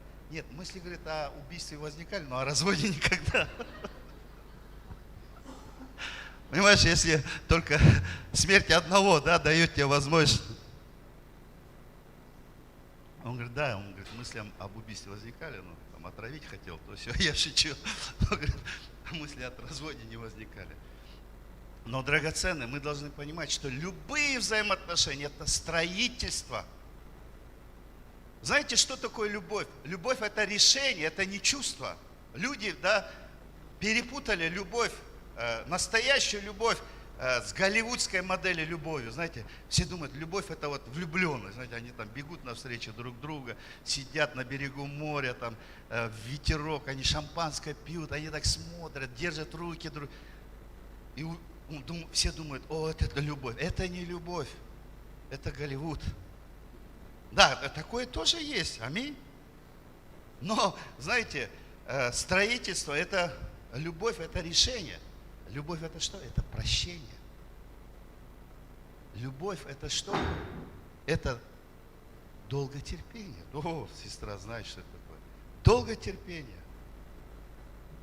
Но вы знаете, драгоценное, когда ты принимаешь решение любить, ты проходишь эти сложности, эти конфликты. Драгоценные, любые взаимоотношения проходят через кризис. И когда люди способны преодолеть кризис, их отношения становятся еще лучше, еще глубже. А сегодня, знаете как? Какие-то сложности пришли, и люди говорят: ты мне не подходишь, ты мне тоже не подходишь, я найду себе другую. Но ты должен понимать, совершенных людей нету. И через какое-то время медовый месяц закончится, и у вас будет период кризиса. И ты опять станешь перед выбором: или убежать, или идти до конца. Знаете, и вот я вот недавно, ну знаете, последнее время, наверное, вот я так вот смотрю на свою жену, да, у меня аж прям слезы. Знаете, песня такая: я люблю тебя до слез. То есть ты смотришь на нее, и такая ценность приходит, что этот человек взял и отдал тебе свою жизнь. И сказал: я буду идти с тобой до конца. Как я ему могу предать? Это сложно. И у тебя, и вот это и есть любовь. Когда ты сеешь терпение, прощение в своем саду, ты будешь вкушать плоды этого благословения. И также в церкви, знаете, многие люди, раз какая-то проблема в церкви возникает, все, я пойду в другую церковь. Была одна ситуация, у нас, я 5 лет тому назад, у меня в Союзе помогала одна сестра с другой церкви, она юрист, ну, для союзного служения помогала мне. Я вот где-то 17 лет, да, в епископском служении служил. И вот у нас не было юриста. И в этой церкви произошла проблема, там сложная проблема с пастором. Люди начали уходить из церкви. И я такой, знаете, аллилуйя. Мы, оказывается, ну там, нам хорошо становится, кому когда плохо, да? А я такой говорю, звоню, смс-ку пишу этой сестре. Говорю: драгоценная, знаете, и такие слова, драгоценная, там то-то, то-то, знаете, написал. Если что, у нас есть для тебя кабинет в нашем офисе. Ну, типа, ну я же не могу, давай. Ну, я так намекнул, знаете, я же восточный человек, могу намекать, умею. Знаете, иногда Бог тоже нам что-то намекает, а мы не соображаем. И знаете, что мне эта сестра сказала? Она мне говорит: пастор Даниил, я вас уважаю, но говорит, знаете что, у нас сейчас сложный период нашей церкви, и я сейчас не могу оставить церковь. Когда, говорит, у нас все будет хорошо, я подумаю над вашим предложением. И мне так Дух Святой обличил, я говорю: сестра, ты намного лучше, чем я. Намного. Ты мне такой урок преподала. Вы знаете, мы с Савелом тоже много разговаривали. Церковь — это же не просто прийти в церковь, это же на собрание. И, знаете, есть люди в церкви, как подводная лодка. Они появляются только когда гости приезжают, и они в чей огород не хочу бросать камни. Они появляются в церковь, когда у них что-то заболит, какая-то проблема, или Пасха и Рождество. Они как подводная лодка. Раз появились, потом глубоко туда ушли, туда. Их не видно, не слышно, потом раз праздник, всплыли, потом опять их не найдешь. Никакой радар американский не найдет. Такая подводная суперлодка. И они еще появляются, когда у них проблемы возникают. И у них одно такое есть слово: в этой церкви нет любви. Знаете, Бог тебе не сказал, что тебя должны любить. Аминь. Бог не сказал, что тебя должны любить. Бог что сказал? Ты должен любить. Знаете, есть пастор Артур Симонян, знаете, да? Мы с ним общались, он говорит, он такой с юмором, ну, армяне, они с юмором все. Да? И один брат такой, говорит, не здоровается, говорит, такой постоянно загруженный ходит. Артур говорит, ты что такой загружен? Он говорит, пастор, я чувствую, ты меня не любишь, а ведь написано, что ты должен любить меня. Он говорит, ты так думаешь? Он говорит, ты плохо Писание знаешь. Пойдем, говорит, в кабинет. Знаешь, говорит, брат, нигде в Библии не написано, чтобы я тебя любил. Он говорит, как? Нет, я там читал, там написано, что мужья, любите своих жен. Я должен любить свою жену, да, я там это читал. Но чтобы я тебя любил, там такого нету. Он такой, говорит, зачесал, говорит, голову, говорит. Он говорит, ну там же написано, он говорит, давай неси Библию. Приносит Библию, и там написано, возлюби ближнего своего, как самого себя. Он говорит, читай, говорит, вслух. Тот такой читает, возлюби ближнего, как самого себя. Он говорит, кому это сейчас Бог говорит? И все, вопрос исчез. Вы знаете, ты хочешь получать любовь? Хочешь получать любовь? Сей любовь. Хватит уже быть младенцем. Меня обидели, на ногу наступили, пастор не поздоровался, все, я обиделся. Да? Есть люди, которым вообще не угодишь. Поздоровайся, скажешь, лишь бы поздороваться ему. Не поздоровайся, скажешь, забыл, возгордился. Знаете, есть люди недовольны всегда. Драгоценные братья и сестры, первое условие, чтобы благословение Божье пришло в вашу жизнь, нужно быть благодарным и довольным человеком. Знаете, один человек сидит и говорит, о, у меня жена некрасивая, о, плохо готовит, у меня работа плохая, у меня жизнь плохая. И Бог говорит своим ангелам, это не Писание, это Мидраш. Он говорит, слушай, он не знает, что такое плохая жизнь. Давайте устроим ему плохую жизнь. А другой, знаете, встал, у него ничего нет, у него там квартира есть, там глаза есть. Он встает и говорит, Господи, благодарю Тебя, у меня есть глаза, у меня есть здоровье, у меня есть ноги, на которых я сам хожу. Благодарю Тебя, у меня есть хлеб, у меня есть чай. И он такой радостный. И знаете, Бог говорит ангелам своим, слушай, он не знает, что такое хорошо. Давай устроим ему, что такое хорошо. Покажем, что такое хорошая жизнь. Поэтому не будь ропотником. Ропотники Царствие Божие не наследуют. Царствие Божие сначала, когда ты ропчешь, у тебя нету внутри Царства Божьего. У тебя нету внутри силы, у тебя нету благословения. Знаете, если ты хочешь быть недовольным, ты миллион причин найдешь, чтобы быть недовольным. Но ты скажи, знаете, встал однажды, не в духе был, раз встал, я говорю, Господь, какое ты мне дошло? И сразу, знаете, какое слово приходит? Сей день сотворил Господь, возрадуйся и возвеселись в нем. Начни день с радости.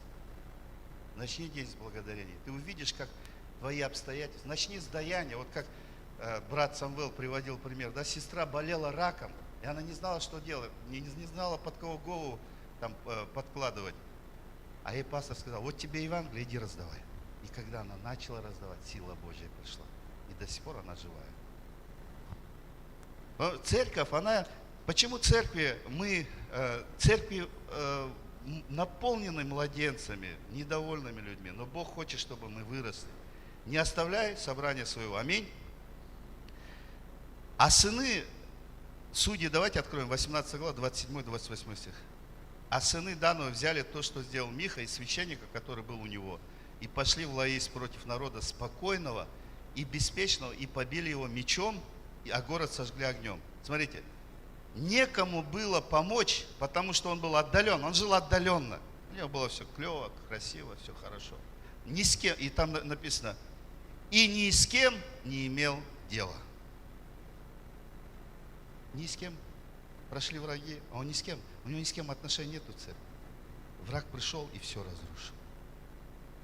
Вы знаете, дьявол, он не может нападать на церковь. Брат Самвел, он очень горячий парень. Он такой, действительно, он хочет проповедовать. Он говорит, пришел в церковь, мне показалось, церковь спят, там это, церковь такая, несовершенная, обиделся на пастора и ушел. Да, брат Самвел?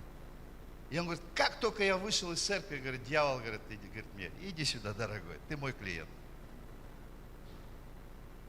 Знаете, и он говорит, я вдруг вижу церковь, она медленно, как, знаете, вот машина, как вот, которая, вот это есть дорогу, да, вот раскатывает вот это вот большая, каток огроменный, он идет медленно, и говорит, смотрю, на окнах такие, знаете, занавески, все колышется, говорит, я понимаю, что это церковь, там безопасность, она идет медленно, но дьявол, говорит, просто бежит от церкви.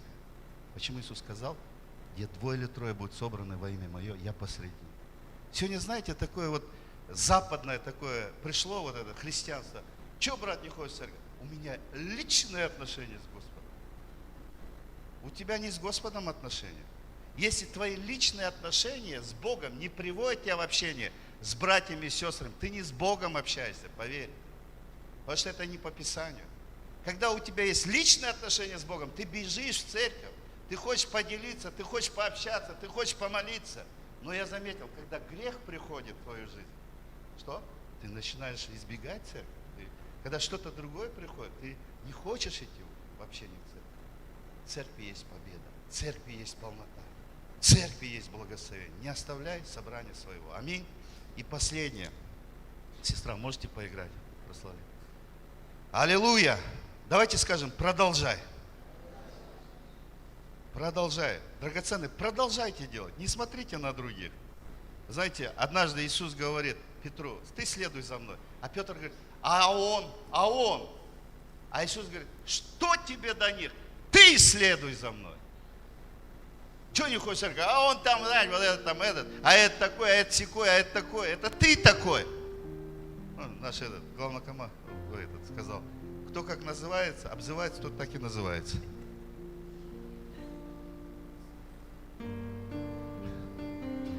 Салдана, пастор, Женя говорит, я, говорит, хожу в этих, говорит, в гараже, говорит, и там проповедую. И, говорит, пришел, говорит, и смотрю, говорит, они сидят, и вот у них один разговор, этот козел, тот козел. И он говорит, фу, говорит, что-то козлятина здесь запахло. Вы знаете, это правда, вот то, о чем ты сильно думаешь, как Иванов сильно думал о колбасе, и вокруг него начали собираться собаки. То, о чем ты сильно думаешь, это то ты и воспроизводишь, чем ты наполнен. Аминь. Драгоценный, последнее. Продолжай сеять. Давайте сеять. Не только сеять финансы. Продолжай сеять любовь. Аминь. Сеять Евангелие, проповедовать, продолжай сеять. И, конечно же, продолжай сеять финансы. Аминь. Это очень важно. Смотрите, написано, Екклесиаста 11 глава со 2 стиха. Давай часть 7 и даже 8, потому что не знаешь, какая беда будет на земле. Когда облака будут полны, то они прольют на землю дождь. Если упадет дерево на юг или на север, то оно там и останется, куда упадет. Кто наблюдает ветер, тому не сеять, и кто смотрит на облака, тому не жать. Знаете, Бог дал нам вот этот закон сеяния. Аминь. И Бог говорит, продолжай сеять. Ты говоришь, сегодня экономическая ситуация такая-сякая. А Бог говорит, продолжай сеять. Знаете, что такое сеяние? Это вера. Это вера в то, что Бог говорит. Аминь. И Он говорит, продолжай сеять. И утром, и вечером сей семя свое. Недавно мне звонит один пастор с нашего союза. Он такой небогатый пастор. У него машина такая, знаете, 800 тысяч стоила. Приезжает другой пастор, у которого нету машины. И Господь ему говорит, посей эту машину ему. Тот такой: Господи, ну, у меня там это, отпуск, то, все, вот как. Господь говорит: посев, говорит, ну, если жена согласится, значит, от Бога. У меня тоже так было, помните, рассказывал. Жена говорит: слушай, это от Господа, мне прямо, говорит, мир пришел. И утром, он говорит: мне это недостаточно. Еще, Господь. И утром один, говорит, человек присылает ему: Бог мне положил на сердце написать, что ты должен сделать жертву. И он говорит: мне так плохо было, что у меня аж, говорит, я тошнить начал. Драгоценная жертва, то, что легко сделать, это не жертва. Жертва — это всегда тяжело. Аминь. И он говорит: как, Господи, и он начал так, знаете, Бог иногда испытывает. И знаете, и он утром встает и говорит этому: послушай, самолет сегодня не летит. Он говорит: почему не летит? Я отменил, говорит. Он всю ночь не спал, говорит. И он говорит: как ты отменил? Он говорит: ты поедешь на своей машине. Благословил машину. И этот пастор мне звонит на следующий день. Он говорит: Даниэль, ты не представляешь, я посеял со слезами. Буквально через 2 часа мне, говорит, одна сестра, говорит, с другого города вообще, с России, звонит и говорит: Денис, мне Бог положил на сердце, что я должна вам передать деньги, чтобы вы купили новую машину. И он говорит, я просто был в шоке. Он говорит, я так говорю: а сколько, сестра? 2 миллиона. И он говорит: я всю жизнь, он говорит, мечтал, говорит, это джип Прадик купить. Я сразу пошел, купил, говорит, такой радостный. Богу нравится, когда у тебя есть мечта. Аминь. Он говорит: вот ты хочешь это? Нет, ты что? Нет. Богу нравится делать подарки. Аминь. И знаете, что он сказал? Если бы я не послушался Господа, я бы остался на одном уровне. Но я послушался Господа, и я перешел на другой уровень веры. Аминь. И когда мы смотрим на людей, да, там, смотрим на других, думаем: вот ему повезло. Нет, это не вопрос везения, это вопрос послушания Господу. Аминь. И Бог говорит: продолжай сеять, продолжай сеять. Не смотри на ветер, не смотри на экономическую ситуацию. Бог говорит: когда ты будешь сеять тяжелые времена, плод будет во 100 крат. Во 100 крат. Не в 30, не в 60, а во 100 крат. Давайте встанем. Аллилуйя. Аллилуйя. Слава Тебе, Господь. Прославление. Давайте мы прославим Господа. Давайте воздадим Богу хвалу. Давайте просто воскликнем, скажем: Господь, слава Тебе! Слава Тебе! Аллилуйя, Господь! Слава Тебе за Твою победу! И я провозглашаю победу Иисуса Христа на этом месте. Я провозглашаю победу Иисуса Христа в жизни братьев и сестер. Аллилуйя, Господь! Благодарю и славлю Тебя, Отец. Я хотел бы, чтобы сюда вышли служители церкви, кто служит. Вы в каком-то служении, лидер домашней ячейки или еще какое-то служение. Аллилуйя. Костя, у вас дар гостеприимства, это тоже служение. Выйди, пожалуйста. Аллилуйя, Дух Святой, Отец. О, аллилуйя. Аллилуйя, аллилуйя. О, Самвел, давай, брат, помолимся. Аллилуйя, Господь, Дух Святой. Отец, Отец, мы благодарим Тебя. Отец, мы благодарим Тебя, Дух Святой. Отец, мы благодарим Тебя за Твоих детей, Господь, за дом Твой, за церковь Твою, за служителей Твоих, Господь, Дух Святой. Отец, и мы благословляем их, Отец, Дух Святой. Отец, я благодарю Тебя за этот дом, за эту семью, Отец, Дух Святой. Аллилуйя. Господь, так много Ты имеешь для них, Господь. Так много Ты хочешь коснуться, Господь, Дух Святой. Ты сделал, я вижу, вы как стрела Божья. Аллилуйя. И еще цель не достигнута. Есть что-то большее для вас. Аллилуйя. Господь, я благодарю Тебя. Я вижу, как Бог поставил вокруг вас ангелов. И эти ангелы, они с большими крыльями. Я вижу, что Божий покров есть над вами. Божья сила, помазание, присутствие, мудрость, пусть она увеличится. Мудрость, мудрость, мудрость. Аллилуйя. Ты знаешь, Богу нравится, брат, что ты просишь у Бога мудрости. Ты просишь у Бога мудрости с женой. Аллилуйя. И из-за того, что ты просишь мудрости у Бога, она уже у тебя есть. Аллилуйя. И пусть этой мудрости будет больше в вашем доме. И пусть ни одно оружие сделано против, оно не будет успешным. Во имя Иисуса Христа. Господь, против этой семьи, против этого дома, Дух Святой. Господь, благослови, Иисус. О, Господь, Дух Святой. Аллилуйя. Ты верный человек, Господи. Аллилуйя. И я вижу, что Бог тебе дал такую способность. Ты внимательна к нуждам людей. Аллилуйя. И Господь помазал твои руки, чтобы тебе давать, быть благословением во имя Иисуса Христа. И ты можешь говорить правильные слова вовремя. Аллилуйя. Слова утешения. Пусть это помазание увеличится во имя Иисуса Христа, Отец. Дух Святой, благослови, Отец. Аллилуйя. Сестра, я вижу, что вы благовестник. Аллилуйя. А Господь говорит, открой свои уста, я наполню. Аллилуйя. Господь, благослови, Дух Святой. Ломан один дух. Пусть не будет никакого смущения. Пусть никакого не будет страха во имя Иисуса Христа. Господь будет идти перед тобой. Господь будет вести тебя. Во имя Иисуса Христа, Отец, благодарю Тебя за моего драгоценного брата. Господь, что он, несмотря на свой возраст, Господь, он радуется, что может служить Тебе, Господь. Боже, благослови его дом, его внуков, семью, детей, Господь. Пусть над ними будет Твое благословение особенное, Господь. Боже, во имя Иисуса Христа, Отец, благослови. Дух Святой, наполняй. Дух Святой, наполняй. Аллилуйя. Я говорю тебе обновление в твою жизнь, твои отношения с Господом. Пусть придет обновление. Аллилуйя, Дух Святой. Я вижу, как ты опустила руки. Господь говорит, подними, дочь моя, подними, я наполню тебя силой. Дух Святой, наполняй, Господь. Дух Святой, наполняй. О, аллилуйя! Пусть придет новые силы, новые возможности, новая благодать, Дух Святой. Локоман один, Дух Святой. Ты воин Иисуса Христа. Аллилуйя. Дух Святой. Отец, благодарю Тебя за драгоценную Твою дочь. Пусть она, Господь, пребывает в молитве. Аллилуйя. Дух Святой. Сестра, мне Господь показывает, что ты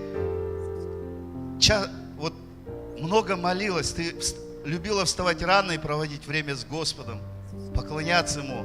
И Господь хочет, чтобы ты это начала делать опять. Господь хочет являть много благодати в твоей жизни. И Он хочет использовать тебя. Ха-ха! Дух Святой! Дух Святой наполняй. Дух Святой! Лосоманадия, Дух Святой Иисус.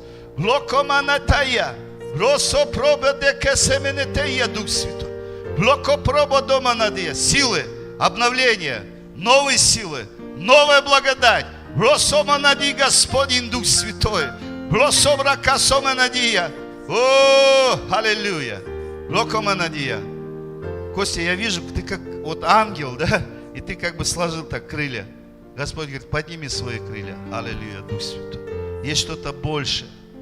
Аллилуйя. Это не все то, что есть. Что-то больше есть для вас, для вашего дома, для вашей семьи. Во имя Иисуса Христа. Аллилуйя, Господь, благослови этот дом. Благослови, Господь, Дух Святой. Благослови, Господь, Сашу во имя Иисуса Христа, Отец. Пусть в его душе будет мир. Пусть в его сердце будет Твой шалом, Господь. Господь, я благодарю Тебя за драгоценную жену, которую Ты дал. За этот дом, Господь, что, Господь, он стоит, Господь. Этот дом стоит, Господь. Боже, во имя Иисуса Христа, Отец. Господь, Дух Святой. Саша, я в своем сердце чувствую, что ты делай просто не для того, чтобы получить одобрение. Просто как для Господа делай. И твое сердце, оно будет в мире. Аллилуйя. Потому что Бог тебе дал большое сердце. Он тебе дал большое сердце. Ты желаешь всегда чем-то послужить. И это от Господа. Но твое сердце, оно ранимое. Оно такое мягкое и ранимое. И ты часто как бы получаешь какие-то раны. Потому что ты что-то ожидаешь от людей. Начни смотреть на Господа. Господь в это время хочет тебя поднять на другой уровень. Аллилуйя. Взаимоотношения с собой. Дух Святой, Отец. Во имя Иисуса Христа, Отец, Дух Святой. Благослови, Господь, Дух Святой. Аллилуйя. Знаете, Бог радуется, когда молодежь приходит. Во имя Иисуса, Отец, Дух Святой. Господь, пусть много веры придет, много возможностей, Господь, Дух Святой. Помазание Твое пусть течет, Господь, Дух Святой. Помазание пусть Твое течет, Иисус, каман один, Господин, Дух Святой, Иисус. Помазание пусть Твое течет, сила пусть приходит, сила обновления пусть приходит, Дух Святой. Ломан один, Господин. Господь, я молю Тебя, Господь, чтобы в этом разуме был Твой шалом, Твой мир. Пусть уйдет всякое беспокойство, пусть уйдет всякий страх во имя Иисуса Христа. Пусть придет много веры, пусть вера умножается, Господь, Дух Святой. Ломан один, Бог Святой, аллилуйя. О, помазание Святого Духа пусть наполняет. Помазание Святого Духа пусть наполняет. Помазание Духа Святого пусть наполняет. Помазание Духа Святого пусть наполняет. Аллилуйя, Дух Святой. О, Иисус Господь. О, Иисус Господь, мы славим Тебя. Аллилуйя. Господь, мы славим Тебя. Благослови, Господь. Благослови, Господь. Благодать на благодать пусть будет над Твоими верными людьми, Господь. Благодать на благодать. Благодать на благодать. Аллилуйя. Благослови церковь, Господь. Каждого человека, Иисус. Аллилуйя. Благослови, Иисус. Благослови. Благослови во имя Иисуса. Благослови, Господь, Дух Святой. Благослови, Иисус. Благослови, Дух Святой. Благослови, Господь. Благослови, Иисус. Благослови, Господь, Дух Святой. Благослови, Господь, благословение, обновление, благословение, исцеление во имя Иисуса. Благослови, Дух Святой. Благослови, Господь. Благослови каждого человека в церкви. Благослови, Господь, Дух Святой. Пусть Твое помазание течет. Пусть Твоя сила течет, Господь. Благодарю Тебя. Аллилуйя, Господь. Дух Святой, благослови. Поведи на новый уровень, Иисус. Аллилуйя, Господь, Дух Святой. Благослови, Господь, Дух Святой. Исцеление во имя Иисуса. Исцеление, Дух Святой. Пикоманадия, Дух Святой наполняй. Дух Святой, благослови этот дом. Благослови, Господь, Твоя воля да будет в этом доме. Да будет Твоя воля, Твое устройство, Иисус. О, Господь, благодарю Тебя за этот драгоценный дом, за Твоих верных людей, Господь. Благодарю Тебя, Иисус. Благодарю Тебя. Пусть Твой покров будет.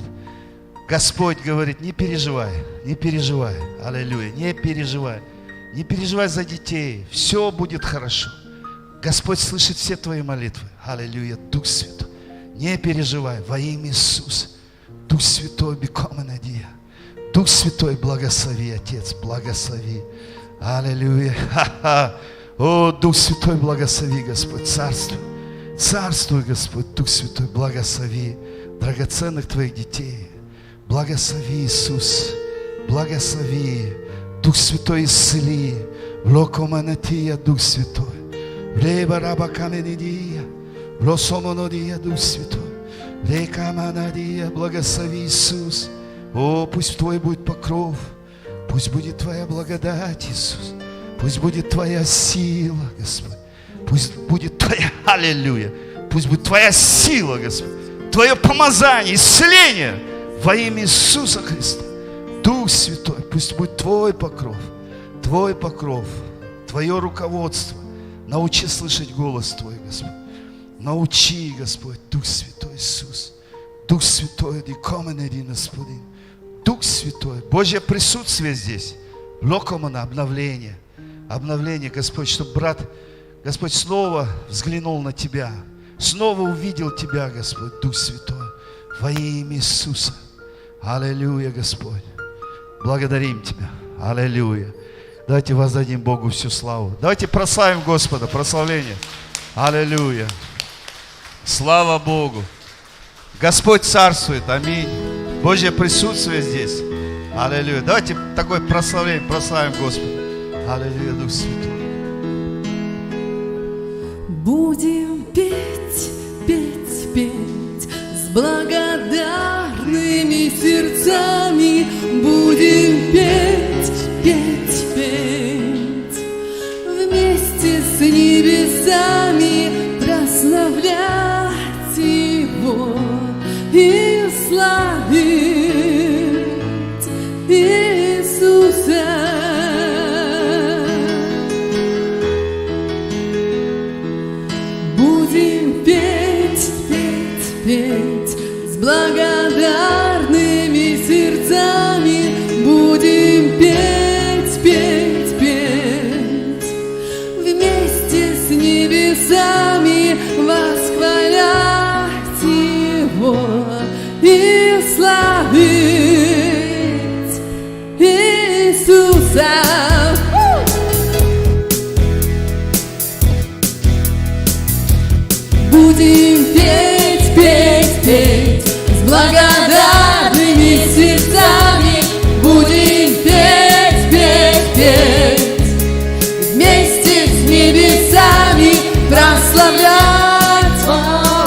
Ты прекрасный, народы все и царства перед тобой склонятся.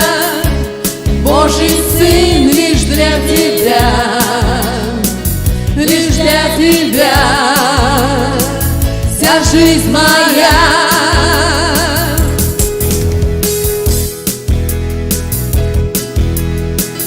Ты нас освобождаешь, с любовью направляешь, огонь нас зажигаешь. Божий Сын лишь для тебя, лишь для тебя вся жизнь моя.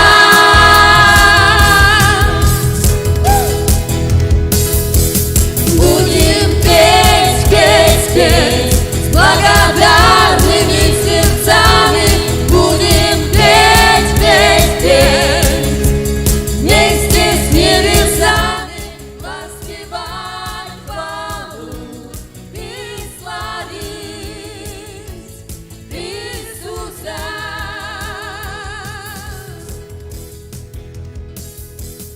Будем петь, петь, петь с благодарными сердцами. Будем петь, петь, петь вместе с небесами, воспевать хвалу и славить Иисуса.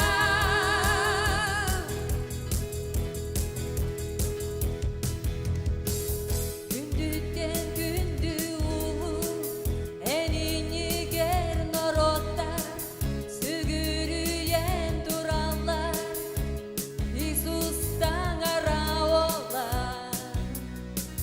Ey günlük min oğlum,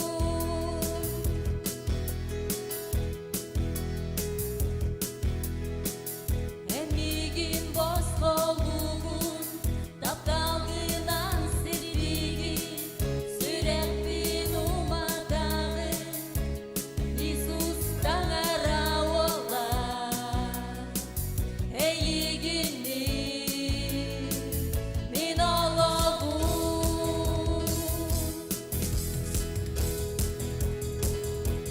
mahtal kılları, ey kılıklı kalana diye, hakkı aykalıklı gurur yaykan kıllarına, İsus.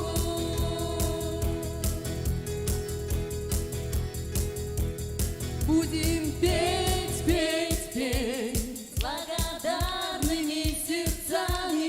Будем петь, петь, петь вместе с небесами, воспевать хвалу и славить Иисуса. Выше руки! Будем петь, петь, петь с благодарными сердцами. Будем петь, петь, петь вместе с небесами, воспевать хвалу и славить Иисуса. Аллилуйя! Славим Бога! В каждом дне вся хвала только Тебе, наш Бог!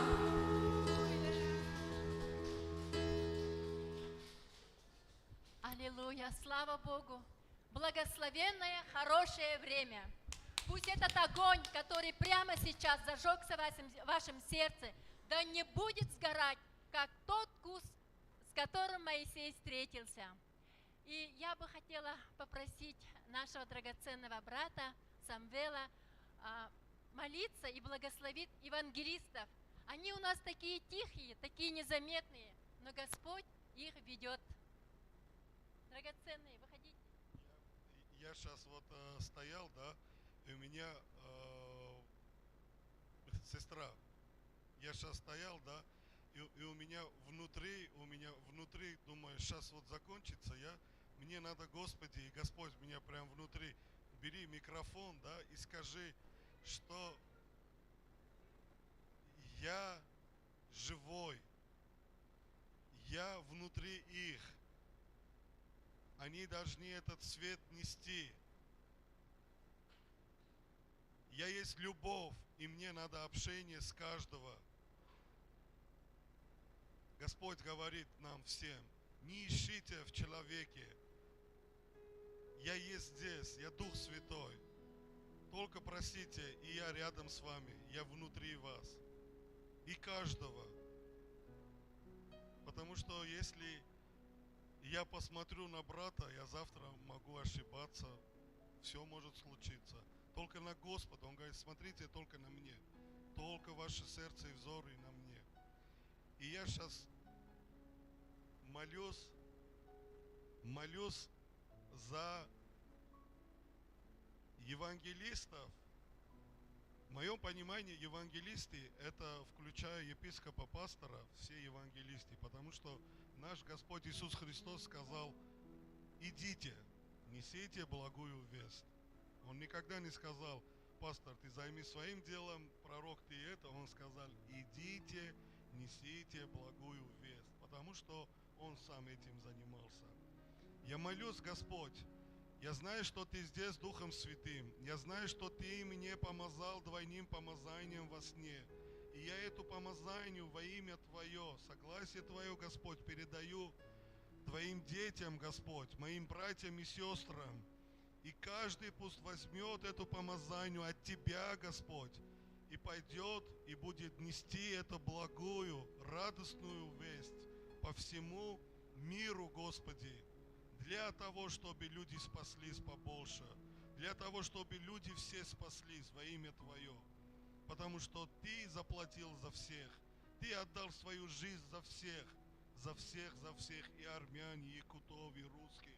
Ты любишь всех, и китайцев, и японцев, всех, Господь, кто дышит, кто кушает, кто грустит, кто плачет, кто радуется. Каждый является Твоим дитя, Господь. Я благодарю Тебя и прошу Твое благословение на эту церковь, Твой церковь, Господь. Ты здесь, пастор, Ты здесь, Господи. И береги, Господи, и преодоли, Господи. Помазывай каждого, Господь. Радость, мудрость, Слово Твое, обеспечение Твое, Господь. Упование на Тебя, Господь, только на Тебя. Благословлен Твое святое имя на этом месте. Вся слава только Тебя. И мы все, Господи, един, соглашаемся и отдаем нашу волю Твою святую руку. Исполняй, Господи. Пусть будет Твоя воля на нашей жизни. Все сделай Ты сам, Господь. Мы готовы. Вот мы, Твои сосуды, Господь, Твои дети. Отправь нас, Господь, и учи нас, как делать. Спасибо за все. Во имя Отца, Сына и Духа Святого. И все мы говорим аминь. Господь вас любит всех. Слава Господу! Драгоценные, пусть Господь вас обильно благословит. И пусть с каждым с вами будет общение Духа Святого. И Дух Господень будет направлять вас на ваших путях, чтобы слава Его была явлена в вашей жизни. И сейчас я